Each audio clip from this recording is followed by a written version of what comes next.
My name is Elias Thorne, and for 40 years my son David has obeyed one simple rule: never enter the basement. But when he married Madison, a woman with a beautiful smile and an ugly appetite for money, I knew the rule would be broken.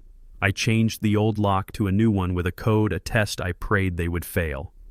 Last week I left for a business trip. Last night my phone rang. It was David, his voice shaking. "Dad, she went into the basement. It's not what we thought." I took a slow breath. The trap had been sprung. "Stay right where you are, son," I said. "I'm on my way." Before I tell you what my daughter-in-law found in that basement and the perfect trap my late wife and I designed for a day just like this, let me know in the comments where you're listening from.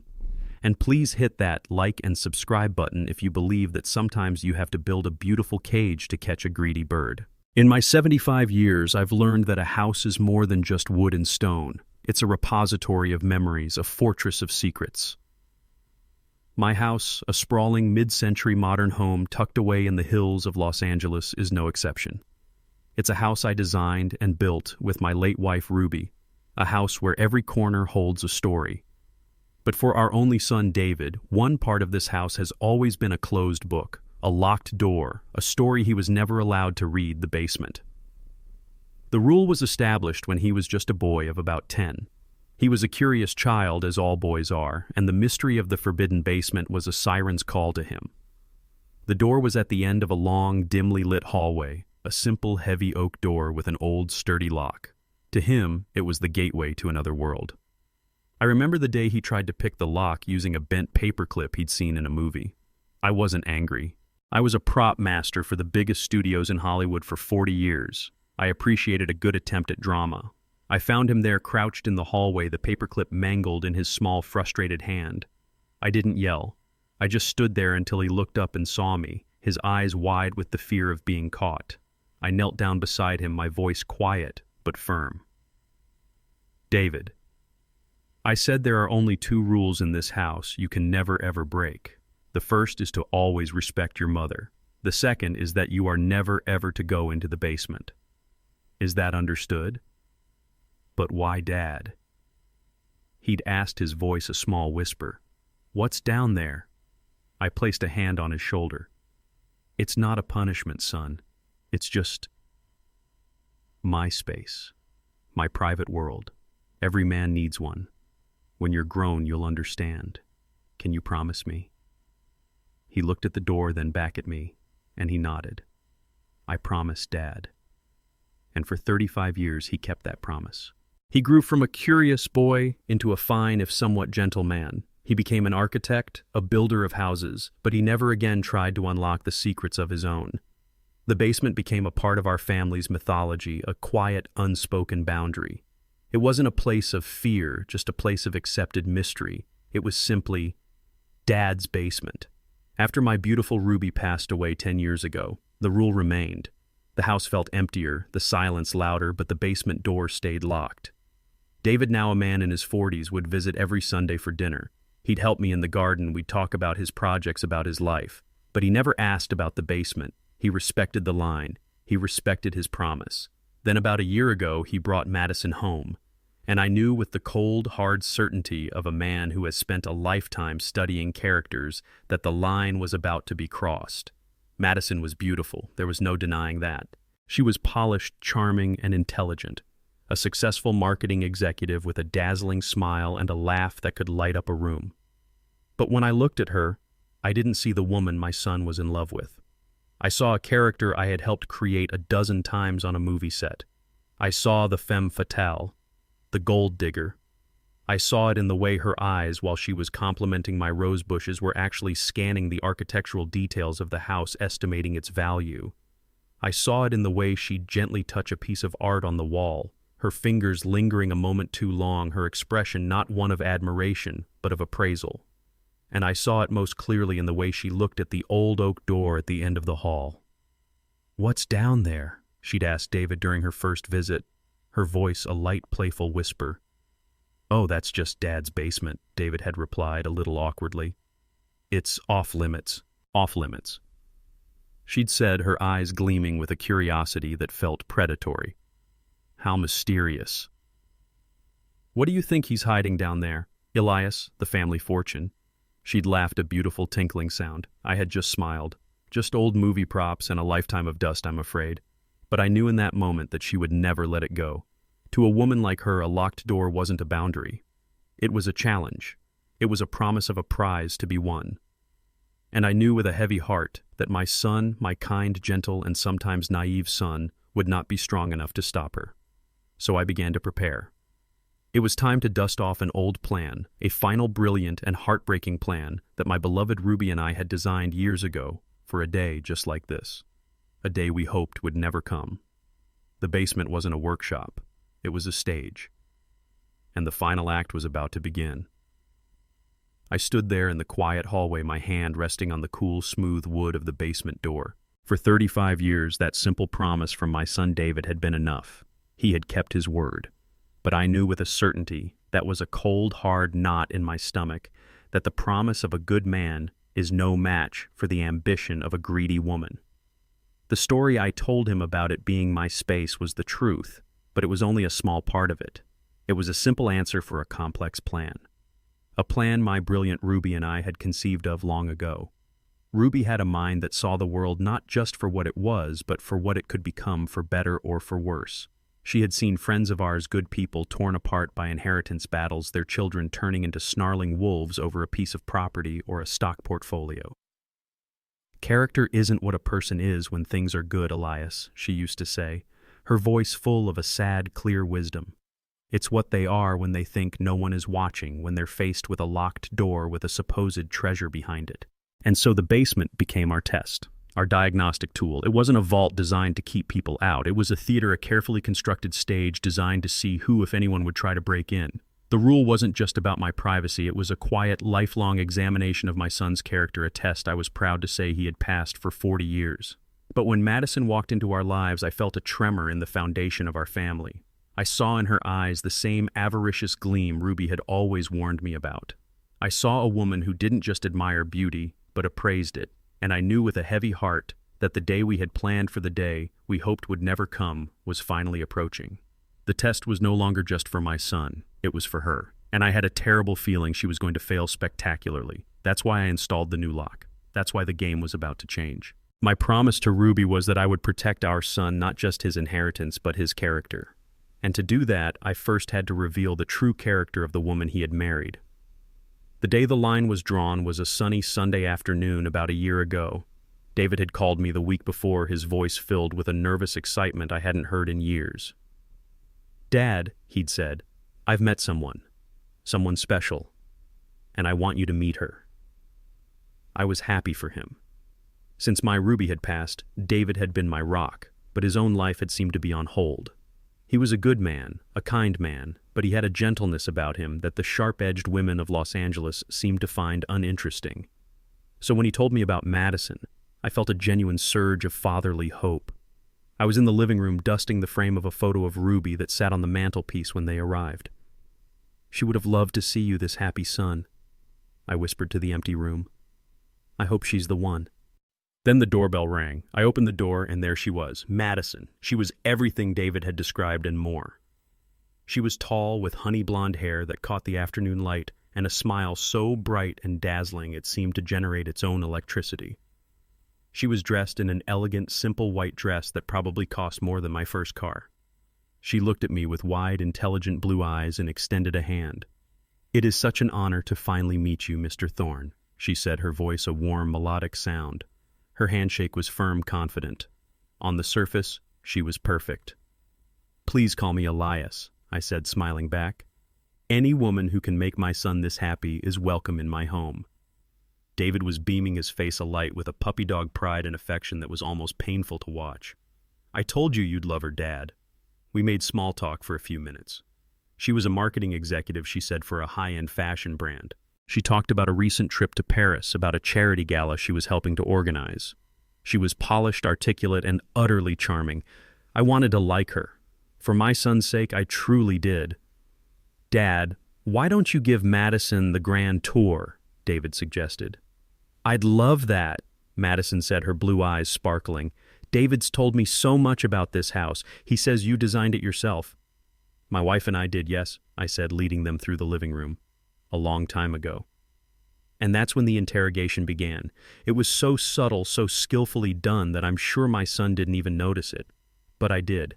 As a man who spent 40 years creating illusions, I am an expert at spotting a performance, and Madison was a master.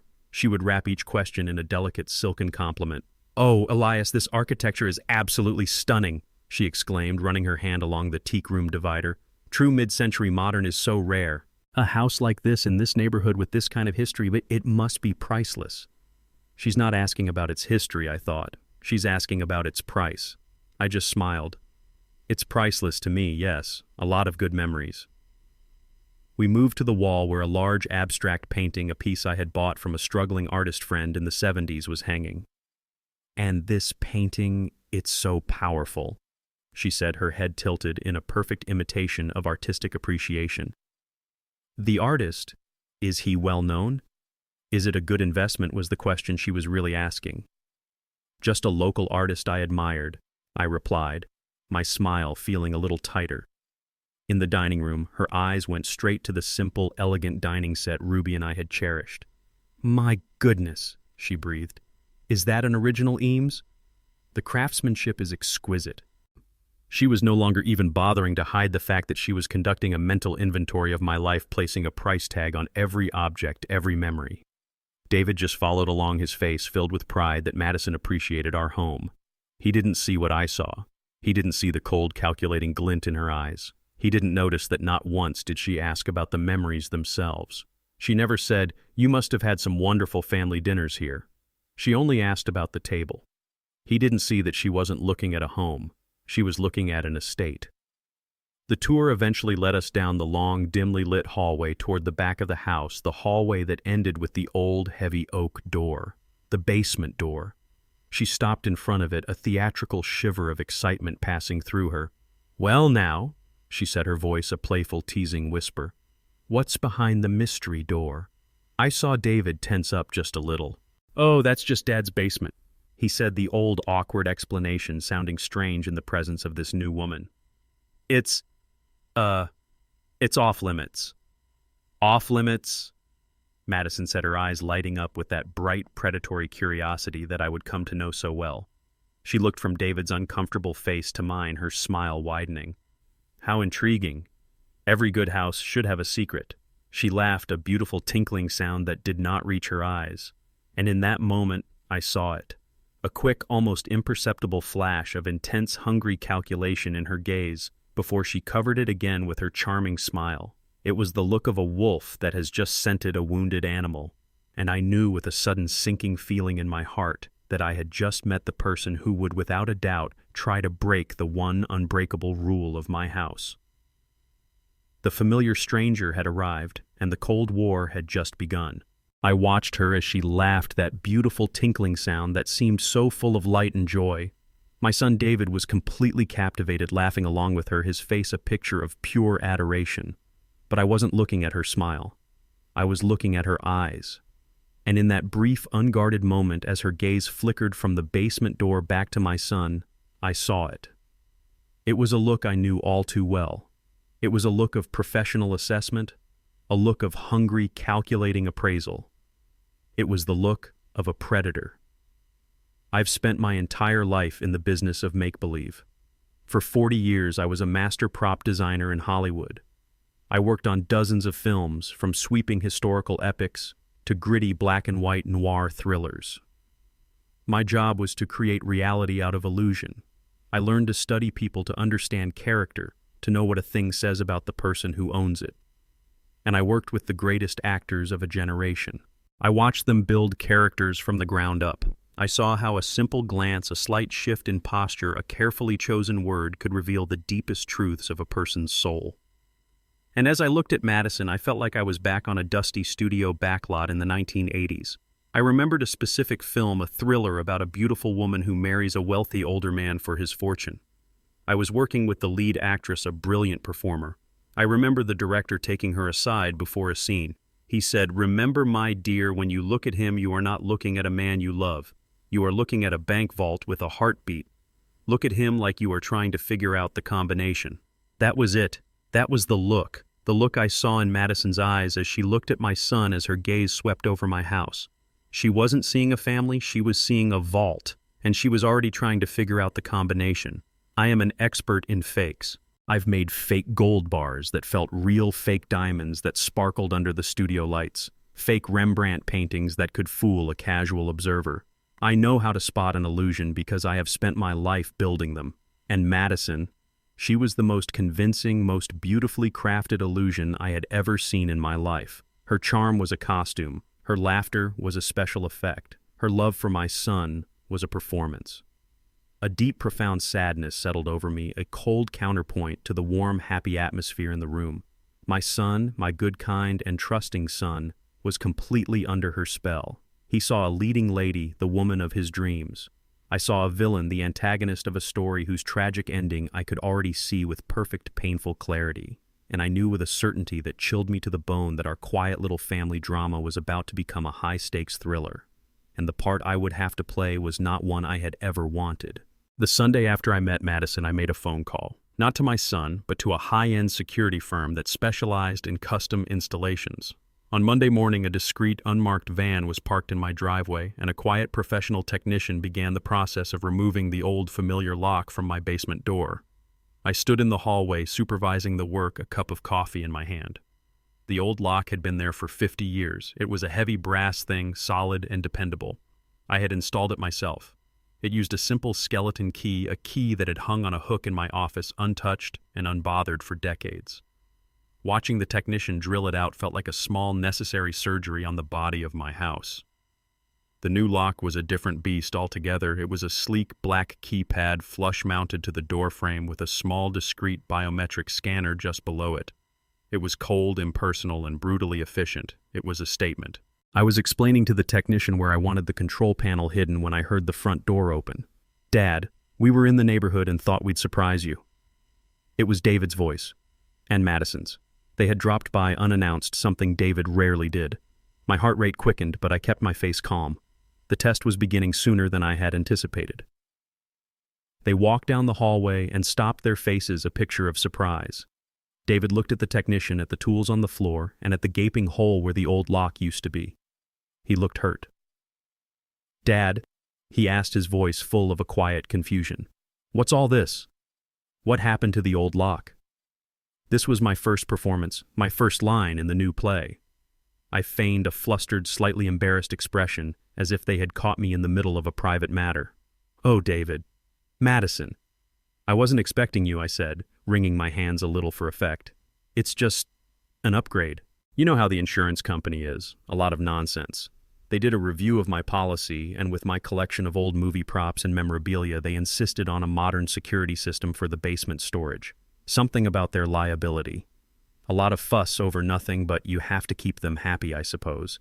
The excuse was plausible, logical, and had just the right amount of dismissive grumbling from an old man annoyed by bureaucracy. It was designed to answer David's question and soothe his hurt feelings. And it worked. "Oh," he said, his shoulders relaxing. "The insurance company. Right, that makes sense." He saw a problem being solved. Madison, however, saw something entirely different. She wasn't hurt or confused. She was fascinated. While David stood awkwardly in the hallway, she moved forward, her eyes gleaming with an intense, undisguised interest. She stepped around the technician's toolbox and examined the new keypad, her head tilted. "Wow, Elias," she said, her voice a purr of admiration. "That is a serious piece of hardware. A coded lock and a fingerprint scanner. Your collection must be incredibly valuable to need all that." "David sees a new lock," I thought as I watched her. "She sees a vault door. It's mostly just sentimental value, I'm afraid," I said, trying to sound modest. "I find that hard to believe," she said, her smile widening. She ran a finger over the smooth black surface of the keypad. "Does it have an alarm too? What happens if someone tries the wrong code too many times?" Her questions were sharp, probing, a rapid-fire interrogation disguised as innocent, girlish curiosity. She was no longer asking about the house. She was asking about its defenses. She was a general surveying the fortifications of the castle she intended to conquer. "I believe it just shuts down for an hour," I said, feigning a lack of interest. The technician was just explaining it. "It all seems very complicated to me." How fascinating, she breathed. It's like having a real secret vault right here in the house. You must tell me the code sometime, just in case of an emergency, of course." She laughed, that light tinkling sound that now set my teeth on edge. David looked uncomfortable. "Madison," he said, his voice a low warning, "it's Dad's private space." She turned to him, her eyes wide with a look of perfect innocence. "Of course, darling. I was only joking." But when she looked back at the door, the look in her eyes was not a joke. It was a promise. The technician finished his work. He showed me how to set the code and program my fingerprint, a process I pretended to find difficult and confusing. He handed me the instruction manual and, with a nod, packed his tools and left. The three of us were left standing in the hallway, staring at the new lock. It was a blank, silent, and formidable presence on the old oak door. It was no longer just a door to a room. It was a statement. It was a barrier. And I could see with absolute chilling clarity in the hungry, calculating glint in my daughter-in-law's eyes that it was a challenge she had every intention of accepting. The technician finished his work, gave me a quick tutorial, which I pretended to find baffling, and then left his footsteps echoing down the hall. The three of us remained standing in a strained, silent triangle, our eyes fixed on the new lock. It was a blank, black, digital face, a stark modern scar on the old oak door. It hummed with a quiet electronic potential. I looked at my son David. His face was a study in quiet conflict. He was looking at the lock not as a piece of hardware, but as a symbol. I could see the hurt in his eyes. The old lock, the simple key. That was part of the familiar landscape of his childhood. This new thing with its codes and its scanners was a barrier. A cold, formal declaration that a part of his father's house and perhaps his father's life was now officially and irrevocably closed to him. He saw a new distance between us, and it pained him. But when I looked at Madison, I saw something entirely different. There was no hurt in her eyes, no sadness. Her face was alight with a singular, brilliant emotion confirmation. She was staring at the lock with the intense, focused glee of a prospector who has just struck gold. Her mind was racing. I could almost hear the gears turning behind her beautiful blue eyes. An insurance requirement, she was thinking. No. No one spends this kind of money on a lock for a room full of dusty old movie props. This is a vault door. He's just confirmed it. The old man is hiding something. Something incredibly, fantastically valuable. She wasn't looking at a door. She was looking at a treasure chest, and I had just handed her the map. The faint, almost imperceptible curve of her lips told me everything. She was convinced now. She believed with every fiber of her greedy soul that behind that door lay the solution to all her desires, the key to the life she felt she deserved. She saw gold bars and stacks of cash, rare art, and priceless jewels. The mystery of the basement was no longer just a curiosity. It had become the central obsession of her life. And as I watched her, as I saw the hunger in her eyes, I didn't feel anger. I felt a profound and heavy sadness, but underneath it, a grim, cold satisfaction. The first move of the game had been played. The bait had been taken so completely, so perfectly. Ruby's plan, our plan, was working. My wife had always said that to catch a certain kind of predator, you don't hide the prize. You put it in a beautiful, glittering cage and let them trap themselves trying to get to it. Madison was now staring at her cage. She finally tore her eyes away from the lock and turned to me, her face breaking into that dazzling 1,000-watt smile. It was the fakest thing I had ever seen in my life, and I spent 40 years in Hollywood. "Well," she said, her voice a cheerful, tinkling sound. "I feel so much safer already, Elias." I smiled back, a gentle, grandfatherly smile that was just as false as hers. "Me too, my dear," I said. "Me too." The game had begun. The week after we saw the new lock, the subject of my basement was a silent, unspoken thing between David and me. He didn't mention it when he called, and I didn't bring it up, but I knew it was there, a new cold presence in our relationship. I knew this because while David wasn't talking to me about it, he was undoubtedly talking to Madison. The whispers had begun. The scene as I had imagined it 1,000 times played out in their sterile, minimalist house in Santa Monica, a house with more glass and steel than warmth. It was a few nights after their visit. They were sitting on their low white sofa, a bottle of expensive wine open on the concrete coffee table between them. David was talking about a new project. He was designing a beachfront home for a wealthy client. Madison, an expert at feigning interest, listened with a supportive smile on her face. She waited for the right moment, the perfect opening. When he finished, she didn't comment on his work. She changed the subject, her voice a soft, loving purr. "Your father is such a fascinating man," she said, swirling the deep red wine in her glass. "So talented. That house. It's a masterpiece. I haven't been able to stop thinking about it." David's face lit up with pride. "It's something special, isn't it? He and my mom designed every inch of it." "It is," she said, her voice dropping slightly, becoming more intimate. "There's just one thing that makes me a little sad when I think about it." She let the sentence hang in the air, a perfectly cast fishing line with an irresistible lure. David, as she knew, he would took the bait. "Sad. What do you mean?" She looked at him, her eyes wide with a perfectly crafted expression of loving concern. "It's just that basement, darling. He's your father. You're his only son, and there's a whole floor of your childhood home, a part of his life that you've never been allowed to see. Doesn't that feel strange to you?" David's smile faltered. He shifted uncomfortably. "No, it's not like that, honey. It's just his thing. His private space. It's been that way since I was a kid. It's not about trust. It's just a quirk. You know, like how some people have a study they don't want anyone going into."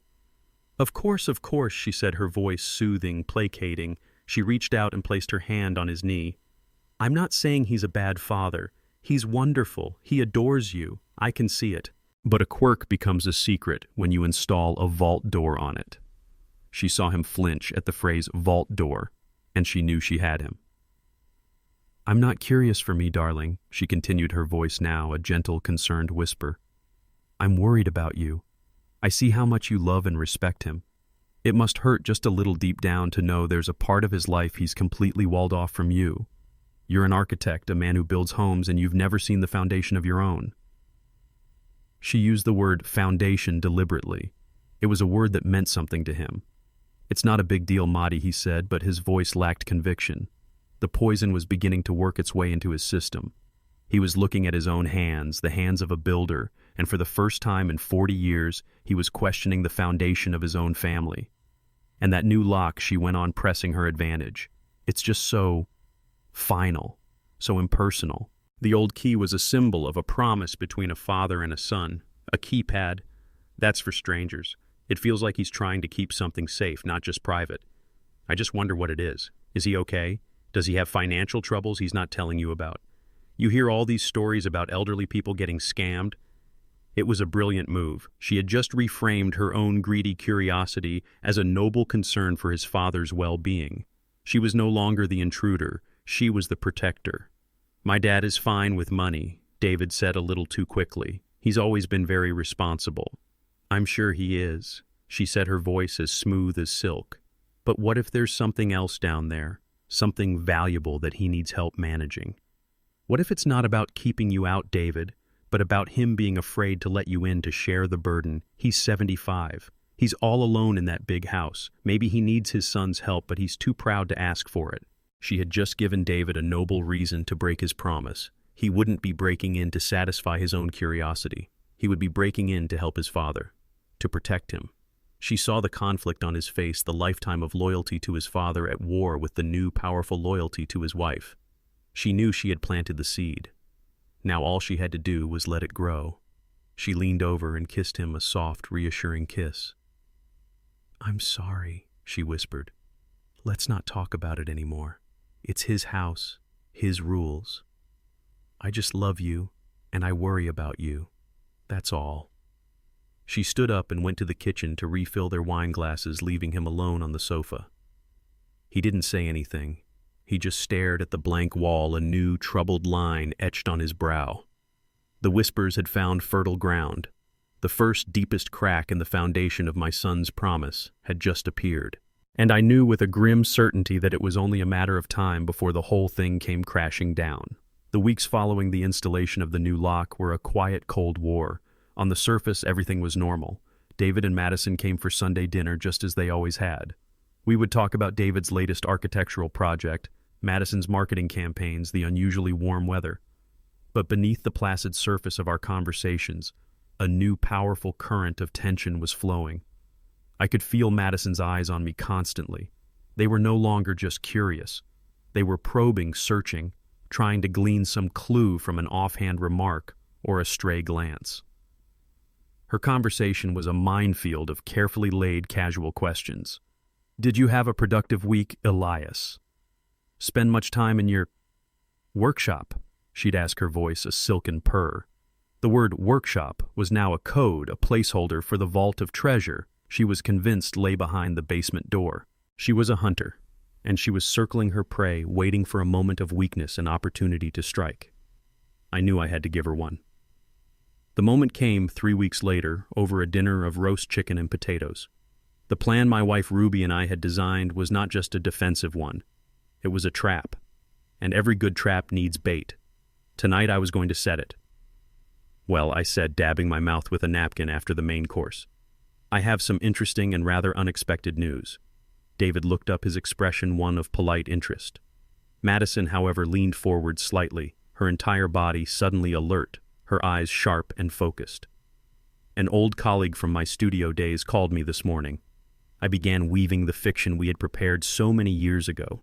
The Museum of Modern Art in Chicago is doing a big retrospective on the films of the 1970s. They're putting together an exhibit of classic props and practical effects, and they've asked me to come and consult.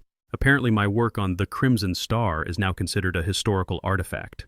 I chuckled, a dry, self-deprecating sound. Imagine that, all my old junk now in a museum. David's face lit up with genuine pride. Dad, that's fantastic. That's a huge honor. You have to go.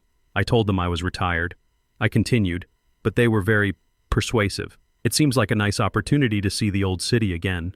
Madison's eyes were gleaming. I could see the frantic calculations happening behind them. A trip. He would be gone. The house would be empty. A business trip. She asked, her voice a perfect blend of supportive enthusiasm and casual inquiry. That's wonderful, Elias. For how long will you be gone? About 2 weeks, I think, I said, feigning a bit of elderly confusion. I leave on Tuesday morning. It's all very last minute, a bit of a rush. Don't you worry about a thing, she said, immediately placing her hand on David's arm. We'll take care of everything here. We'll water the plants, collect the mail. The house will be in good hands. Her smile was dazzling. It was the smile of a fox who had just been handed the keys to the henhouse. The rest of the dinner was a performance.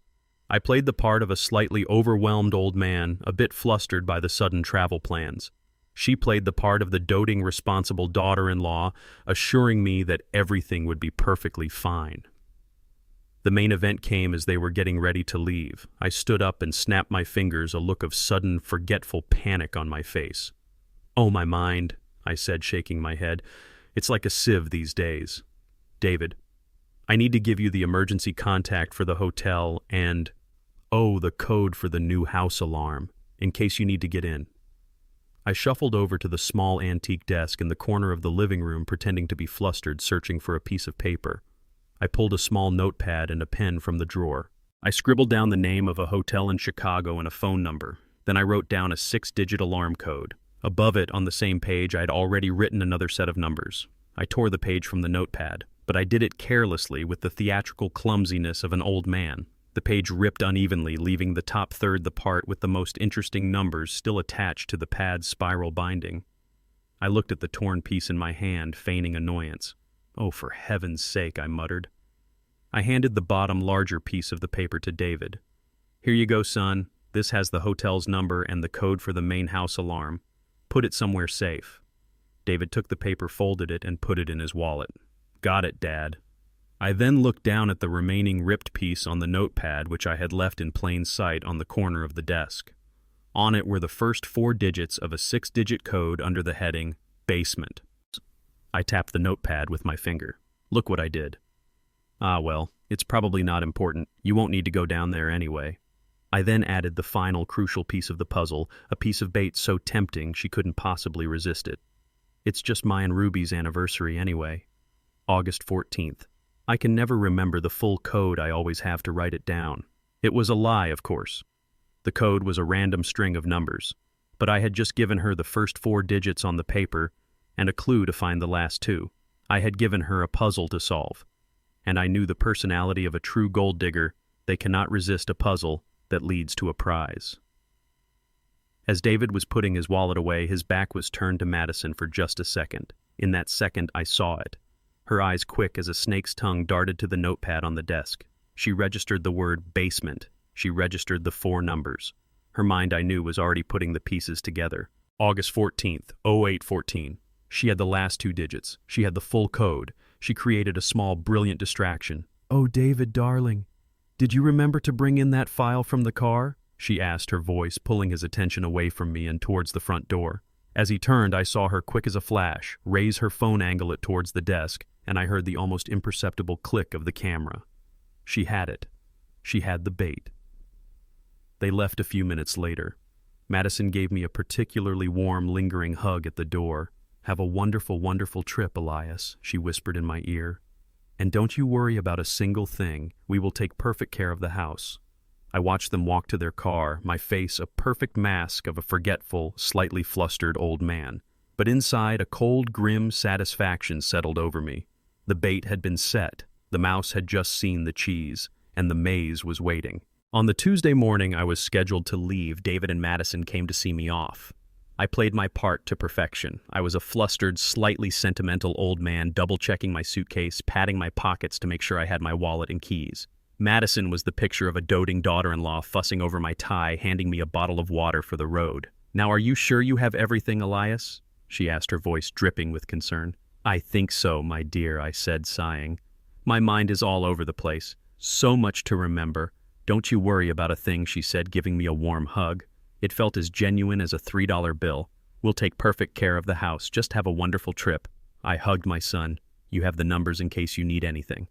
"Got them right here, Dad," he said, patting his wallet. "Have a great time. You deserve it." I got into the taxi, gave them a final frail wave, and watched them in the rearview mirror as we pulled away. They stood on the curb, waving the perfect, loving family. The moment the car turned the corner out of their sight, I leaned forward. "Take me to the Beverly Hilton, please," I told the driver. My business trip to Chicago was in fact a 2-week stay in a comfortable hotel suite less than 5 miles from my own house. I had packed a few good books, my laptop, and a pair of binoculars. My room had a perfect, if distant, view of the road leading up to my neighborhood. I was not a consultant for a museum. I was a spider sitting in the corner of my web waiting for the fly to make its move.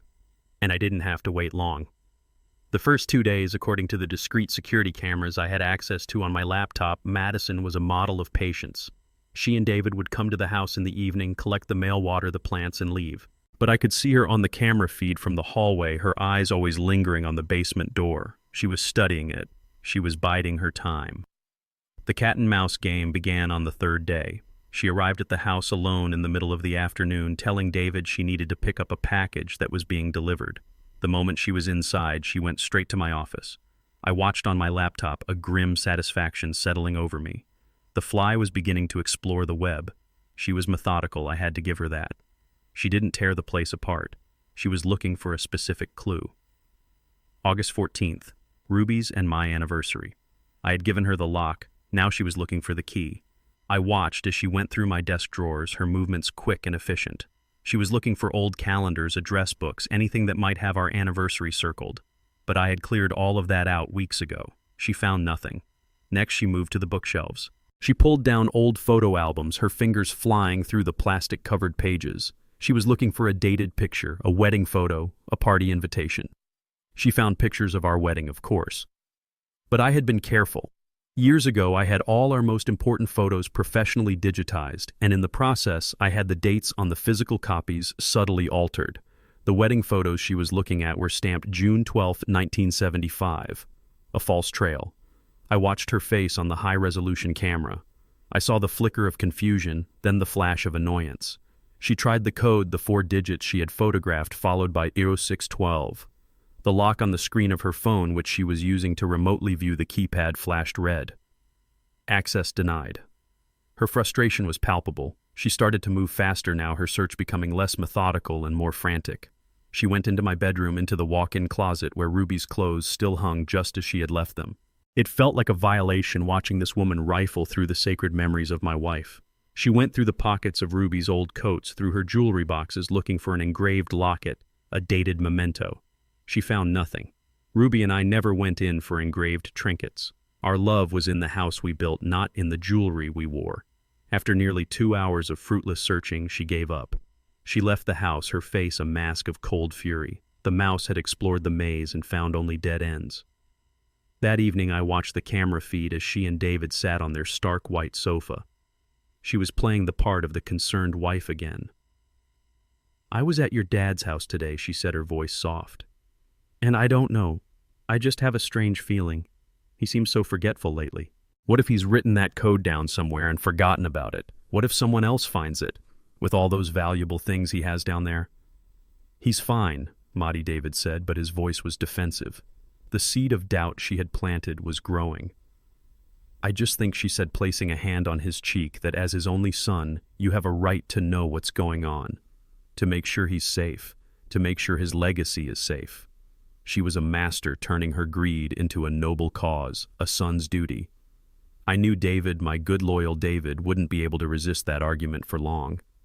The cat was no longer just exploring the maze. She was now trying to convince the other mouse to help her find the cheese. And I knew with a heavy heart that his resolve was beginning to crumble. The cat and mouse game continued for another week, a silent, tense chess match played in the quiet, sun-drenched rooms of my house. From my hotel suite, I watched as Madison's frustration grew. She had tried everything she could think of. She'd gone through old financial records looking for a birth date for Ruby. She'd searched online genealogy sites. But Ruby and I were private people. Our digital footprint was almost non-existent. Every path she took was a dead end, and I could see her patience wearing thin. I knew she was reaching her breaking point. A predator that cannot find its prey through stealth will eventually resort to force. The escalation came on a Friday night. It was the masterstroke of a brilliant and utterly ruthless marketing executive. She couldn't convince David with logic or seduction, so she decided to create a crisis, a fire so terrifying that he would be willing to break any promise to put it out. The scene as I watched it unfold on my laptop began with Madison bringing in the mail. She sorted through the letters with a theatrical boredom, then she stopped. She held up a large cream-colored envelope, its front bearing the logo of a major commercial lending firm. Her face, a mask of carefully constructed innocence, showed a flicker of confusion. "Darling," she called out. David was in his home office working on blueprints for a new client. "There's a strange letter here for you. It looks official and urgent." David came out a pencil behind his ear, his expression one of weary curiosity. He took the envelope from her. As he tore it open, Madison stood beside him, her hand on his arm, the picture of a supportive wife. I watched David's face as he read the letter. I watched the color drain from it. I watched his hand begin to tremble.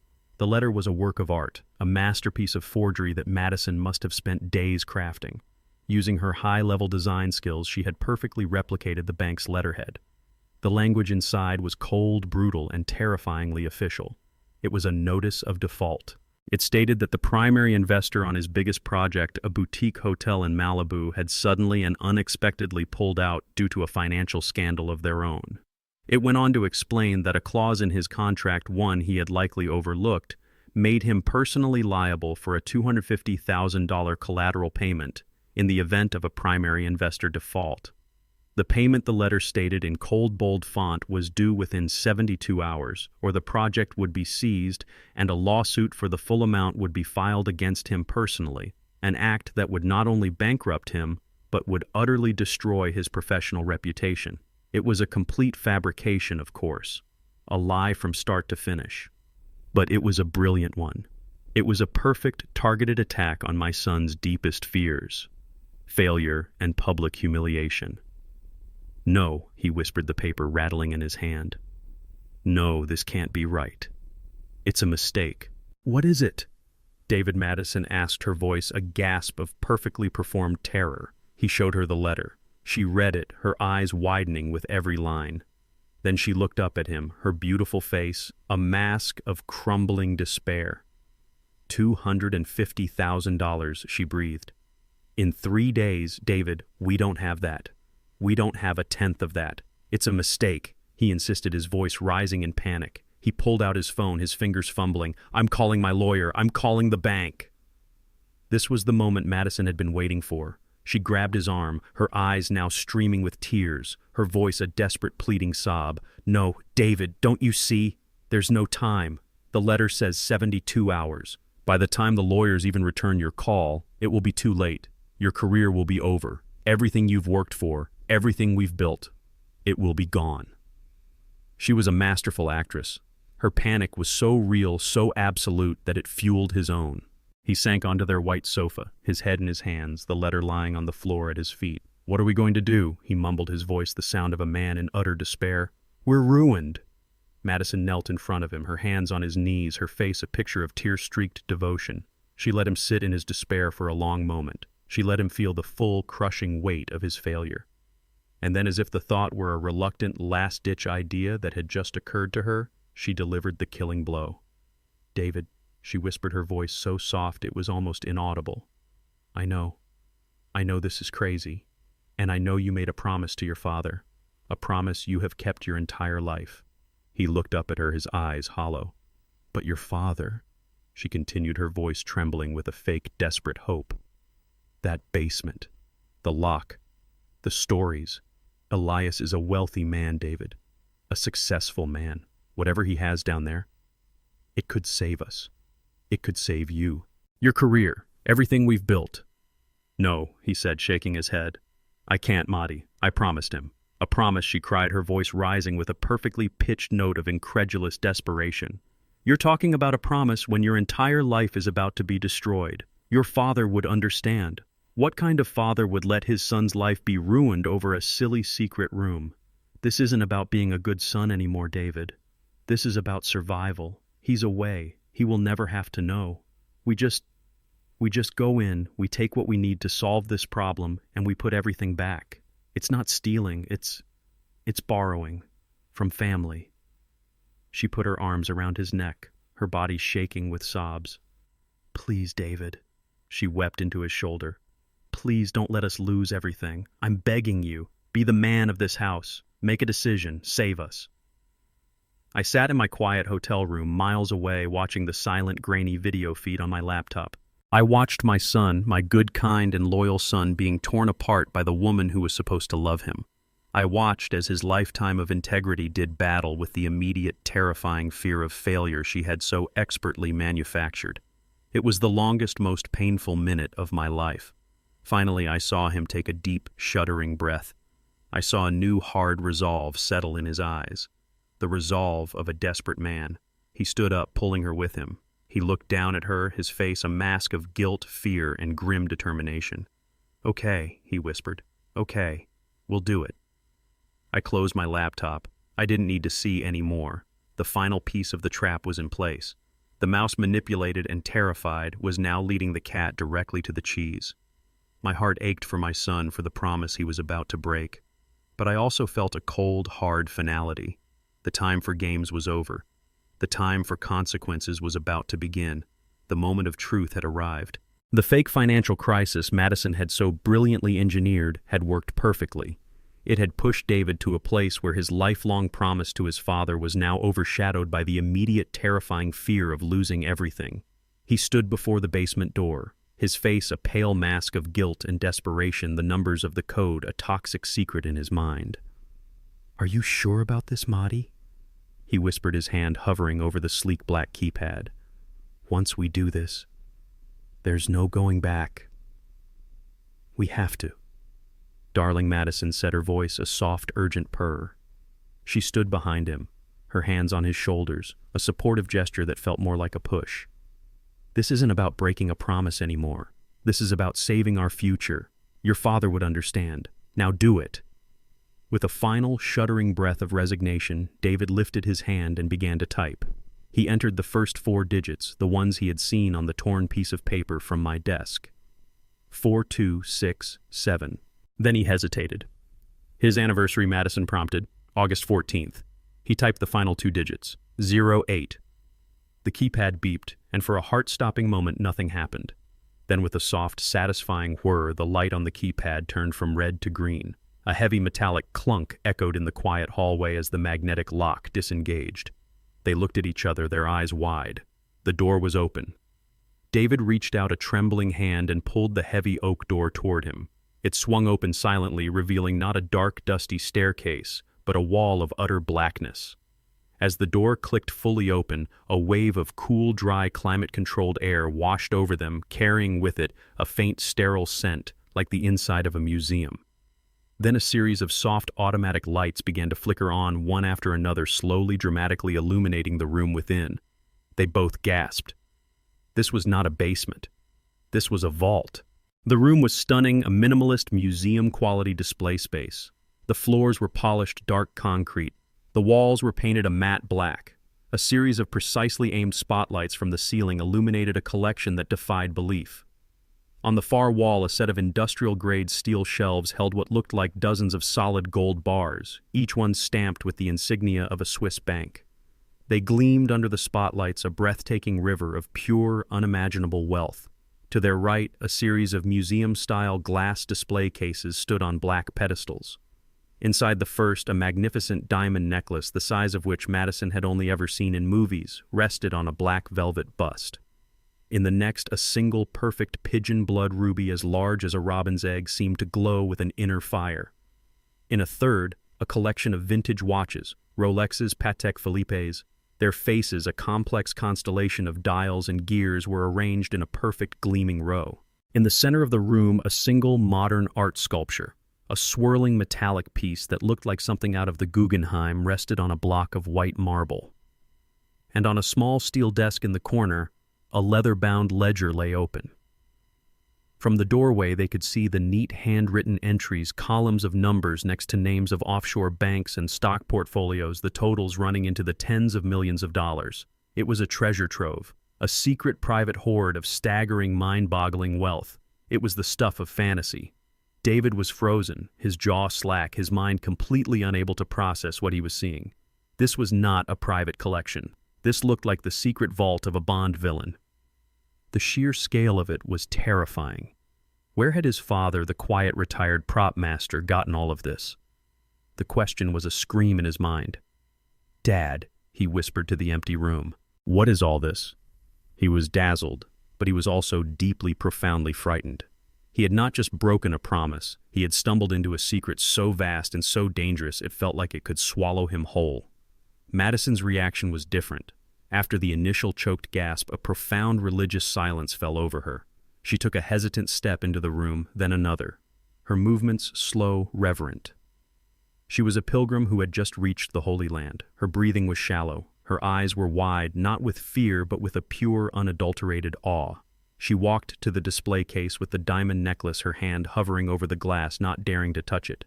She let out a small, quiet sound, a half laugh, half sob. Then the awe began to curdle. It sharpened, it hardened, and it transformed into a raw, frantic, and possessive greed. The reverence was gone. Her eyes, which had been wide with wonder, now narrowed with calculation. The switch was instantaneous and terrifying. "Oh my God," she whispered, her voice a low, hungry growl. "Oh my God, David!" She spun around, her face flushed, her eyes burning with an intensity he had never seen before. "We're rich," she said the words, a breathless, triumphant hiss. "David, do you understand? We are rich." She pulled out her phone, her hands shaking, and began to take pictures. Not the pictures of a tourist, but the pictures of a looter, an auctioneer, an executor. She was no longer admiring the treasure, she was cataloging it. "We have to call someone," she said, her voice a frantic torrent of words. "An appraiser. No, not just one. We need several. We need to find out what all this is worth. That sculpture alone could be worth millions." "The watches. My God, the watches." David finally snapped out of his trance. The fear was now overwhelming the awe. "Maddie, no," he said, his voice shaking. "We shouldn't be here. This is wrong. We need to close the door. We need to leave." "Leave!" she shrieked, spinning to face him, her face a mask of furious disbelief. "Are you insane? Leave. David, this is it. This is everything. This is the solution to all our problems, to all our dreams. Your father has been hoarding this, hiding it from you, from your own son, your entire life. This is yours. It's ours." She grabbed his hands, her grip surprisingly strong, her eyes burning with a feverish, terrifying light. "Don't you see? We did it, David. We won." He looked at his wife, at her face so beautiful and so completely consumed by a greed so profound it was monstrous. He looked at the impossible, glittering treasure that surrounded them. And he looked at the open door, the gateway to the life he had just destroyed. He hadn't just opened a basement. He had opened a Pandora's box. And the woman he loved had just transformed into a monster right before his eyes. I sat in the quiet of my hotel suite at the Beverly Hilton, the city lights of Los Angeles glittering below like a carpet of fallen stars. On the desk in front of me, my laptop was open, but I wasn't reading the news or checking emails. I was watching a silent movie. The star of the movie was my daughter-in-law, Madison. The grainy black and white footage was from the 4 discrete motion-activated cameras I had installed in my basement workshop, the stage my wife and I had so carefully designed. I had watched them break in. I had watched David, my son, his face, a mask of guilt and fear, punch in the code I had so carelessly revealed. I had watched the heavy door swing open and the lights flicker on, illuminating my masterpiece of deception.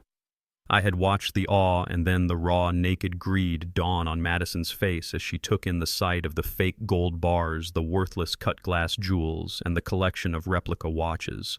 And I had watched my son's awe curdle into a deep, profound terror.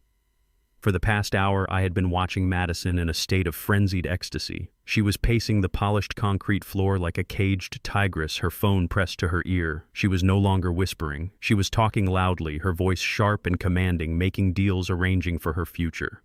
David was a ghost in the background, a pale, horrified figure who would occasionally try to reason with her, only to be dismissed with a wave of her hand. She was in her element. She had found the treasure, and now she was hiring the pirates to help her haul it away. My own phone, which I had placed on the desk beside the laptop, suddenly buzzed to life. The screen lit up with a picture of my son. It was time for my performance. I took a deep, steadying breath, closed my eyes for a moment to summon the character of the frail, forgetful old man I had been rehearsing, and answered the call. I made sure to let my voice sound groggy and confused, as if I had been woken from a deep sleep. "David," I said, my voice a weak, raspy whisper. "Son, what is it? It's after midnight here. Is everything all right? Dad?" His voice was a frantic, panicked torrent of words, exactly as I had expected. "Dad, thank God you answered. Something terrible has happened. It's Madison." "Madison," I said, injecting a note of alarm into my voice. "Is she all right? Was there an accident?" "No, Dad, it's the basement," he stammered, the words tumbling over each other in his haste. I'm so sorry. Dad, I broke my promise. She made me do it. There was this letter, this financial crisis, and she said it was the only way." I let him confess. His voice choked with shame and panic.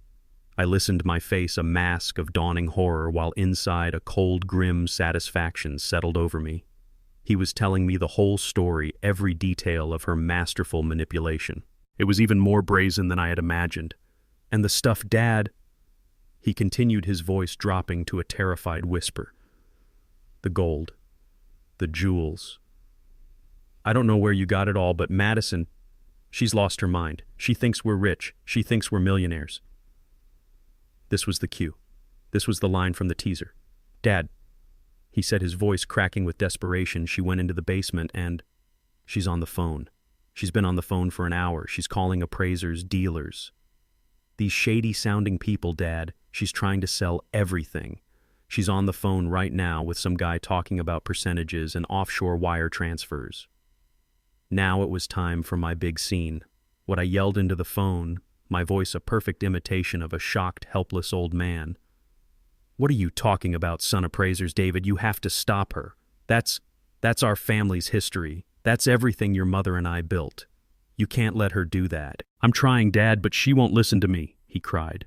"She's like a different person. She's yelling at me, telling me this is her money, now our money. She's talking about flying to Switzerland. I think she's going to rob you, Dad. I think she's going to take everything and run." My internal monologue was cold and clear. The mouse has not only taken the cheese, she's trying to drag the whole trap away with her. Perfect. Absolutely perfect. But my voice on the phone was a mask of rising panic. "Listen to me, son," I said, my voice shaking. "You have to stall her. Do whatever it takes. Tell her you need to wait for the banks to open. Tell her you need to talk to a lawyer to make sure it's all legal. Tell her I'm on my way. I'll catch the first flight in the morning. I'll be there by noon tomorrow. Just don't let her leave that house with anything. Do you understand me, David? You have to keep her there." The purpose of my instructions was simple. I had to keep the actors on the stage until the final scene could play out. Okay, Dad, he said, his voice a little steadier now that he had a mission. Okay, I'll try. Just, please hurry. I'm on my way, son, I said, and I hung up the phone. I sat there for a moment in the silence of the hotel room. The mask of the panicked, forgetful old man dropped away instantly. My face was calm. My breathing was steady. My eyes were cold and hard and focused. The time for acting was almost over. I picked up my phone again and made a second call, this one to a number I knew by heart. It rang once. Maya. I said, my voice no longer weak but clear and commanding. It's me. The trap is sprung. They're all inside. Madison is on the phone with the appraisers right now. They're planning the heist. I could almost hear the smile in my lawyer's voice on the other end. Excellent, she said. The LAPD fraud unit is on standby. I'll make the call. They'll be in position within the hour. Good, I said. It's time to start phase 2. I ended the call and closed my laptop. The silent movie was over. I was no longer just an observer. I had given the command. The real trap, the one made not of fake gold and illusions but of hard, cold, and unforgiving law, was about to close. The curtain was about to rise on the final act. The call from my son came just after 1 a.m. I was sitting in the dark of my hotel suite, a glass of water on the table, the silent black and white movie of my daughter-in-law's greed playing out on my laptop screen. When my phone lit up with David's picture, I felt a jolt, not of surprise but of grim finality. It was showtime. I took a deep, steadying breath, closed my eyes for a moment to summon the character of the frail, forgetful old man I had been rehearsing, and answered the call. I made sure to let my voice sound groggy and confused, as if I had been woken from a deep sleep. David, I said, my voice a weak, raspy whisper. Son, what is it? It's after midnight here in Chicago. Is everything all right, Dad? His voice was a frantic, panicked torrent of words, exactly as I had expected. Dad, thank God you answered. Something terrible has happened. It's Madison. Madison, I said, injecting a note of pure fatherly alarm into my voice. Is she all right? Was there an accident?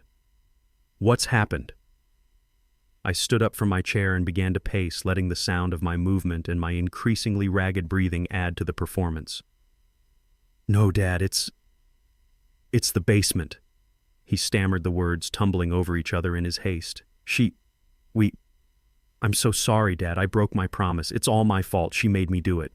There was this letter, this fake financial crisis. She set it all up to trick me, and she said it was the only way. I let him confess, his voice choked with a torrent of shame and panic and guilt.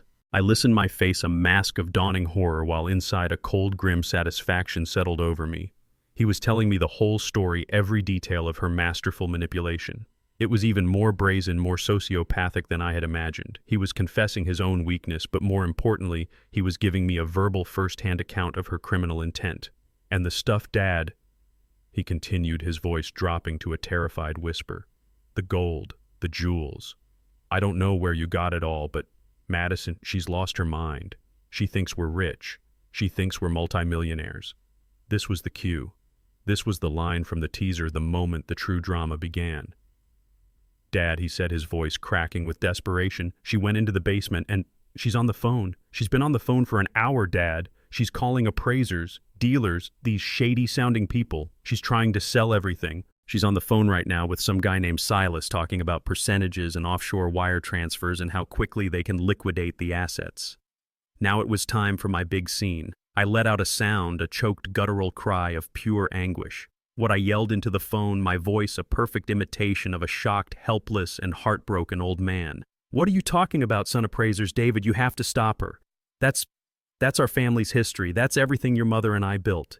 You can't let her do that. That's not just props, son. That's our life savings. That's everything. I added the lie about it being real, a piece of gasoline thrown onto the fire of her greed, a lie that would be her ultimate undoing. I'm trying, Dad, but she won't listen to me, he cried, his voice breaking. She's like a different person. She's locked me out of the basement. She's yelling at me, telling me this is her money now, our money. She's talking about flying to Switzerland. I think she's going to rob you, Dad. I think she's going to take everything and run. My internal monologue was cold and clear. The mouse has not only taken the cheese, she's trying to drag the whole trap away with her. perfect, absolutely perfect. But my voice on the phone was a mask of rising panic. "Listen to me, son," I said, my voice shaking with a manufactured terror. "You have to stall her. Do whatever it takes. Tell her you need to wait for the banks to open in the morning. Tell her you need to talk to a lawyer to make sure it's all legal to protect her interests. Tell her I'm on my way. I'll charter a private flight. I'll catch the first flight in the morning. I'll be there by noon tomorrow. Just don't let her leave that house with anything." Do you understand me, David? You have to keep her there. For your mother's sake, keep her in that house. The purpose of my instructions was simple. I had to keep the actors on the stage until the final scene could play out. I had to make sure the criminals and the stolen goods were all in one place when the curtain finally fell. "Okay, Dad," he said, his voice a little steadier now that he had a mission. "Okay, I'll try. I'll do anything. Just please hurry." "I'm on my way, son," I said, and with a final choked sob for effect, I hung up the phone. I stood there for a moment in the silence of the hotel room. The mask of the panicked, forgetful, heartbroken old man dropped away instantly. My breathing returned to normal. My face, which had been contorted in a performance of grief, became calm and expressionless. My eyes were cold and hard and focused. The time for acting was almost over. I had played my part. I had delivered my lines. And now it was time for the director to call action. I picked up my phone again and made a second call, this one to a number I knew by heart. It rang once. "Maya." I said, my voice no longer weak or frail, but clear and commanding. The voice of a man who has just set a very large, very precise machine in motion. "It's me. It's Elias. I was waiting for your call," her calm, professional voice replied. "The trap is sprung," I said. "They're all inside. Madison is in the basement with the assets. She is at this very moment on the phone with at least one of the men on the list. We provided a man named Silas, arranging the sale and transfer of the goods. We have a clear recorded conspiracy in progress. David is upstairs playing his part, stalling for time. All the actors are in position." I could almost hear the smile in my lawyer's voice on the other end. "Excellent," she said. "The LAPD fraud unit is on standby just as we planned. I'll make the call. They'll be in position within the hour, a discreet, unmarked surveillance team. They will wait for your signal." "Good," I said. "I'm leaving the hotel now. I'll be there in 20 minutes to oversee the finale. It's time to start phase 2. I ended the call and closed my laptop. The silent movie was over. I was no longer just an observer watching from a distance. I had given the command. The real trap, the one made not of fake gold and illusions, but of hard, cold, and unforgiving law, was about to close. I put on my jacket, my movements calm and deliberate. I was a prop master on his way to his final greatest set. The curtain was about to rise on the final act, and I wouldn't miss it for the world. The phone call with my son ended, and I placed the receiver back in its cradle. The mask of the panicked, heartbroken old man dropped away instantly. My face, which had been contorted in a performance of grief, became calm and expressionless. My breathing was steady. My eyes were cold and hard and focused. The time for my acting was over. Now it was time to watch the show. I turned my full attention back to the laptop on the desk. On the screen, 4 black and white quadrants showed me the silent movie of my own home. The top left was the hallway camera showing the open basement door. The top right was the living room where I could see David, my poor broken son, pacing back and forth like a caged animal, running his hands through his hair. The bottom 2 cameras were inside the basement itself, the stage I had so carefully set. And on that stage, the star of our little drama was giving the performance of her life. Madison was in a state of manic, feverish energy. The initial awe she had felt upon entering the vault had been completely consumed by a raw, frantic greed that was almost terrifying to watch. She was no longer a visitor in a museum. She was a conqueror, and this was her treasure, her spoils of war. She paced the polished concrete floor, her phone pressed to her ear, her voice a low, urgent, and commanding hiss that the hidden microphones picked up with perfect clarity. I watched as she made her first call. "Silas." "It's Madison Thorne," she said, her voice dropping to a conspiratorial whisper. "Yes, that Thorne. Stop what you're doing. You need to get over here. Now." She listened for a moment, a look of impatience on her face. "No, I'm not exaggerating. It's better than I told you. It's better than you can possibly imagine. I'm talking about a life-changing score, Silas. The kind of thing you only ever see in movies. A bitter irony, considering everything in the room was in fact from the movies. Bring your full authentication kit, she continued, her voice sharp with authority. The gold looks real, but I want to be sure. And Silas, be discreet. No marked vans. Park down the street. Come to the back entrance. The son is here, but he's having a moment. He won't be a problem. She hung up and immediately began tapping at her phone, her fingers flying. I could see on the screen that she was sending the pictures she had taken earlier, blasting them out to a list of contacts. She wasn't just looking for one buyer. She was trying to create a bidding war to maximize her profit on my fake treasure. The sheer breathtaking audacity of it was something to behold. David appeared in the doorway of the basement, his face pale, his eyes pleading. "Maddie, please," he begged, his voice a hoarse whisper. "Stop. Dad is on his way. He's catching the first flight. We have to wait for him." Madison didn't even look at him.